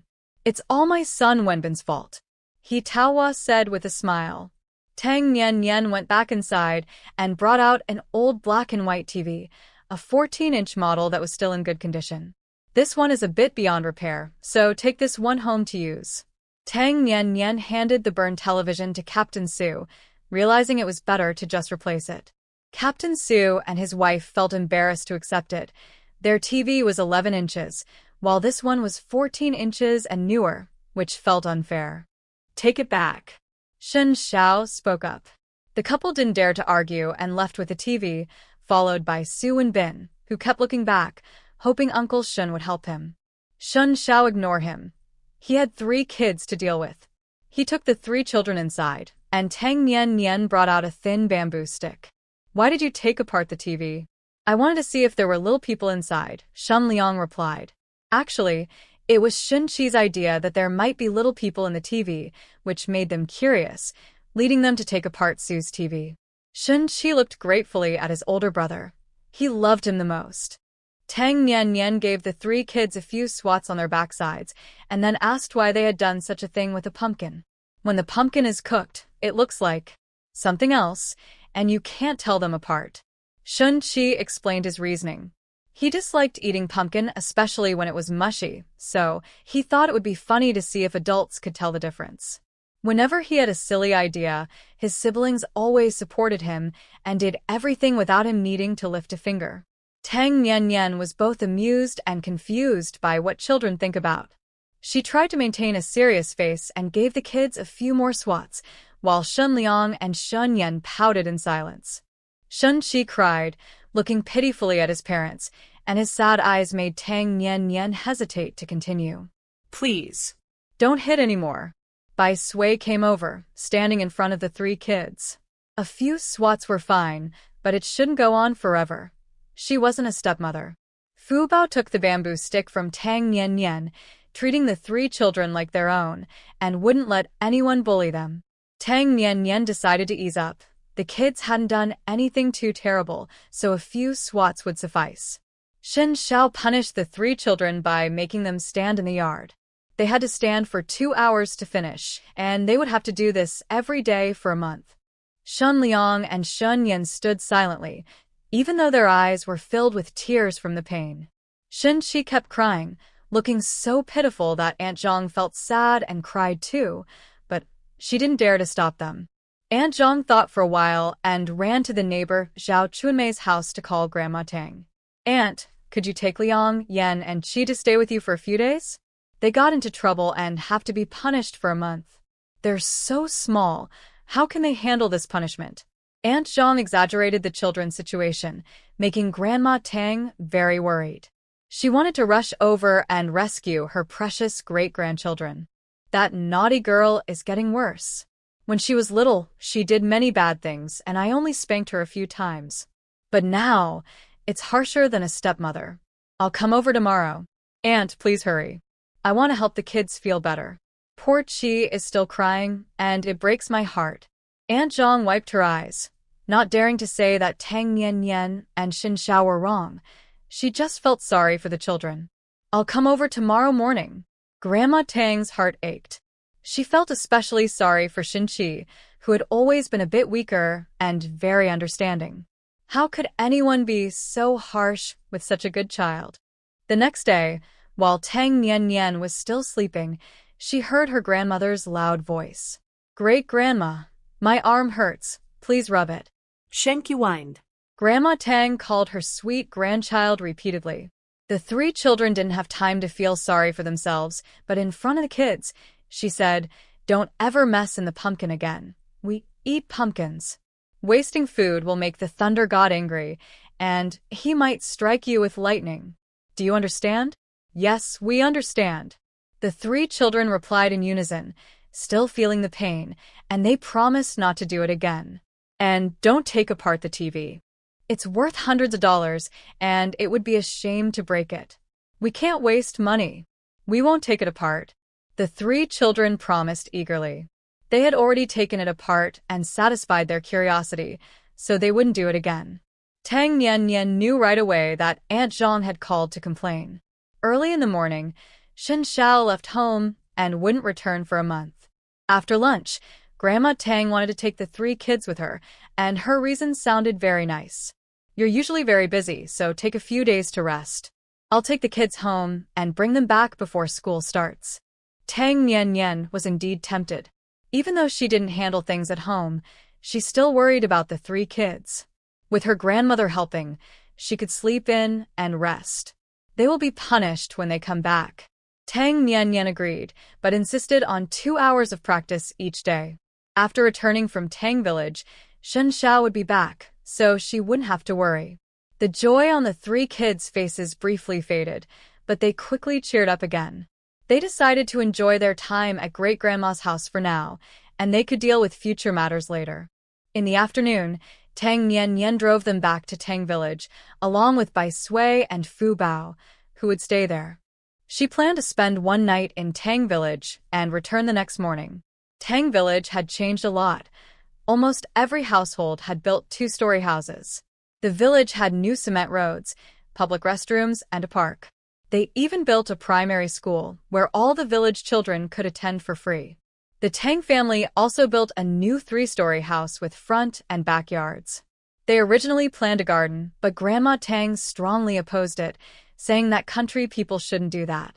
Instead, she planted vegetables and set up chicken and duck pens, and everyone went along with her wishes.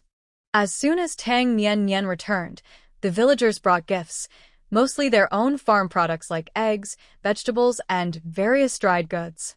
They appreciated Tang Nian Nian, knowing that without her, they wouldn't have such a good life now. So, every time she came back, they would visit with gifts. Isn't Nian Nian about 28 now? She still looks like a young girl. The woman speaking wasn't flattering. Tang Nian Nian truly looked young. People would believe she was 18, as she didn't seem like a mother of 3. Nian Nian has always been beautiful, just like Yan Yan, made from the same mold. Xiao Liang and his dad are also alike. Xiao Qi looks like both Xin Xiao and Nian Nian. All three kids are good-looking. The villagers praised the three kids endlessly for their looks and manners. They were very charming. Don't praise them too much. They can be quite mischievous. Their dad has to punish them when they misbehave. Old Lady Tang recounted all the mischievous things the three children had done, and the villagers laughed heartily, saying, "This is just like Nian girl." Nian Nian, the one mentioned, protested loudly, "I wasn't that naughty when I was young." She was very well behaved as a child, and the old man praised her every day. "Really? Anne Eyre, do you remember when Nian girl was 5 or 6? She used to come to my house every day and steal freshly laid eggs from the chicken coop. The chickens had just laid them, and she was so quick that she would grab the eggs and eat them, doing this for half a month. How could I forget? She cost you 15 eggs. Old Lady Tang snorted. She had only intended to pay for 10 eggs because she remembered that the hens didn't lay eggs every day. But the old man insisted on 15 so that the other family wouldn't lose out. She felt bad about it for a month. How could she forget? Nian Nian's expression changed. Why didn't she remember this? Besides, freshly laid eggs were so dirty. How could she have eaten them? And then there was the time our dog had puppies, and Nian girl actually tried to steal milk from them, almost getting bitten by the mother dog. She was only 4 or 5 then. My husband once said a few words about Nian girl. She's quite petty. She secretly threw fish guts into my husband's tea jar, making him very unhappy. There was also that fight between Zhang Shurgan's wife and Aunt Eyre, and Nian girl painted the big door with eel blood. In the middle of the night, bats flew into it, scaring Zhang Shurgan's family so much that they thought they were haunted. It was even investigated by Uncle Qing Shan. Everyone eagerly shared stories of Nian Nian's childhood mischief, but she had no memory of them and suspected they were slandering her. However, she did remember the bat blood incident, so she loudly refuted, "That was my uncle and third brother who did that. It had nothing to do with me." She also suspected that the mischief mentioned might have been done by Tang Mantong and Tang Jianshu, who were not good people since childhood, and likely used her name to get away with many bad deeds. You were involved too. None of you three are innocent. Old Lady Tang glared at her. The old man had already found out that the eel was caught by Mantong and Jianshu, and the three of them had gone to paint the blood on Zhang's door at night. Mantong even ran under Zhang's window at midnight, trying to imitate an owl. The old lady suspected that Zhang Shurgan's frequent bathroom issues were caused by these three troublemakers scaring him. Tang Nian Nian shrank her neck, feeling a bit sulky. She respected the elderly and didn't want to argue with the old lady. Since she couldn't win the argument, Tang Nian Nian turned her head to look at the scenery outside and caught the sparkling eyes of her three little ones. Shen Liang, Shen Yan, and Shen Qi had bright eyes, looking at her as if they had discovered something amazing. They realized that their mom had also misbehaved when she was young. What they were more curious about was whether their great-grandfather had spanked their mom or made her stand as punishment. "Mom, did great-grandpa punish you?" Shen Qi asked cutely. "Yes, he did." Tang Nian Nian avoided her son's gaze, answering loudly. In truth, the old man never punished her. Whenever she did something wrong, it was always Grandma Tang who gave her a few light taps, while the old man watched with a smile, waiting for Grandma to finish before explaining things to her.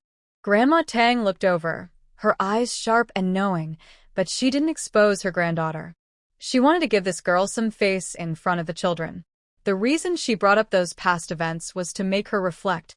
The girl had done many naughty things when she was young, and she and the old man hadn't punished her too harshly, so why should they be strict with their great-grandchildren now?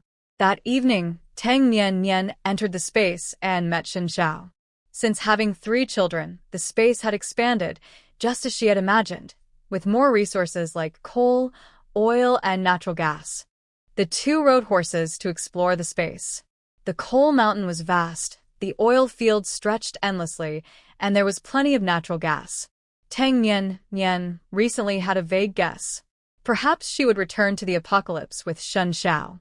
The current space was almost like a miniature Earth, with farms, forests, grasslands, lakes, oceans, mountains, and various mineral resources. The Earth in the apocalypse was severely damaged, making it hard for humans to survive, even facing extinction. Could this space be a way for the heavens to save humanity? What are you thinking about? Shen Xiao sensed that his wife was troubled and couldn't help but ask, "Do you know about the apocalypse? When resources run out and the environment worsens, the Earth will be very angry. It will unleash a crisis, wiping out humanity. Perhaps one day humans will go extinct like the dinosaurs." Tang Nian thought about the apocalyptic world she had experienced in her past life. Every day was dark, and humans revealed their worst traits to survive. In the end times, people had to fight against zombies and mutated plants and animals, while also being wary of each other. Living became the most extravagant wish. If that day ever comes, our space can save many people. Shen Xiao had not experienced the apocalypse, but he felt Tang Nian's sadness. He always knew she had a secret, and perhaps this was it. He wanted to say that if the apocalypse really came, he would protect Nian and the 3 children, ensuring they would not be harmed. "We should stock up on supplies, just in case we really face the apocalypse one day." Tang Nian said this half-jokingly, and Shen Xiao held her tightly, assuring her, "If that day comes, I will protect you and the kids. Don't be afraid." "I'm not afraid. I will protect you, and the kids too." Tang Nian was indeed not afraid. She had already faced the apocalypse. After discussing with Shen Xiao, she felt much more at ease. A month later, Shen Xiao returned, and the 3 children had nearly gone wild playing in Tang Village. Reluctantly, they returned home to continue their unfinished standing punishment.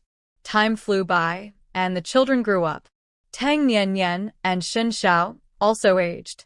At the age of 45, Shen Xiao was awarded the title of general. Tang Nian often accompanied him to important national events, and the people of Tang Village felt proud to see them on television. Shen Liang and Shen Yan both entered military academies and joined the army after graduation. Although they were not as outstanding as their father, they excelled compared to their peers. Shen Liang served in the army, while Shen Yan became an excellent pilot. Shen Qi also attended military school, studying military strategy, a very profound subject. After earning his doctorate, Shen Qi joined the Ministry of Defense and often traveled abroad. The 3 siblings shone in their respective fields, writing their own heroic tales. In this life, Tang Nian and Shen Xiao lived long lives, becoming centenarians. They passed away on the same day, hand in hand, lying peacefully in their chairs with smiles on their faces. Shen Liang, Shen Yan, and Shen Qi also grew old. They brought their children and grandchildren to the national mourning ceremony held for their parents. Shen Xiao and Tang Nian's contributions to the country truly deserved this honor. "Mom and Dad, I hope in the next life, we are still a family." Before the burial, Shen Liang, Shen Yan, and Shen Qi all knelt down and made wishes for the next life, hoping to be the children of their parents again. The end.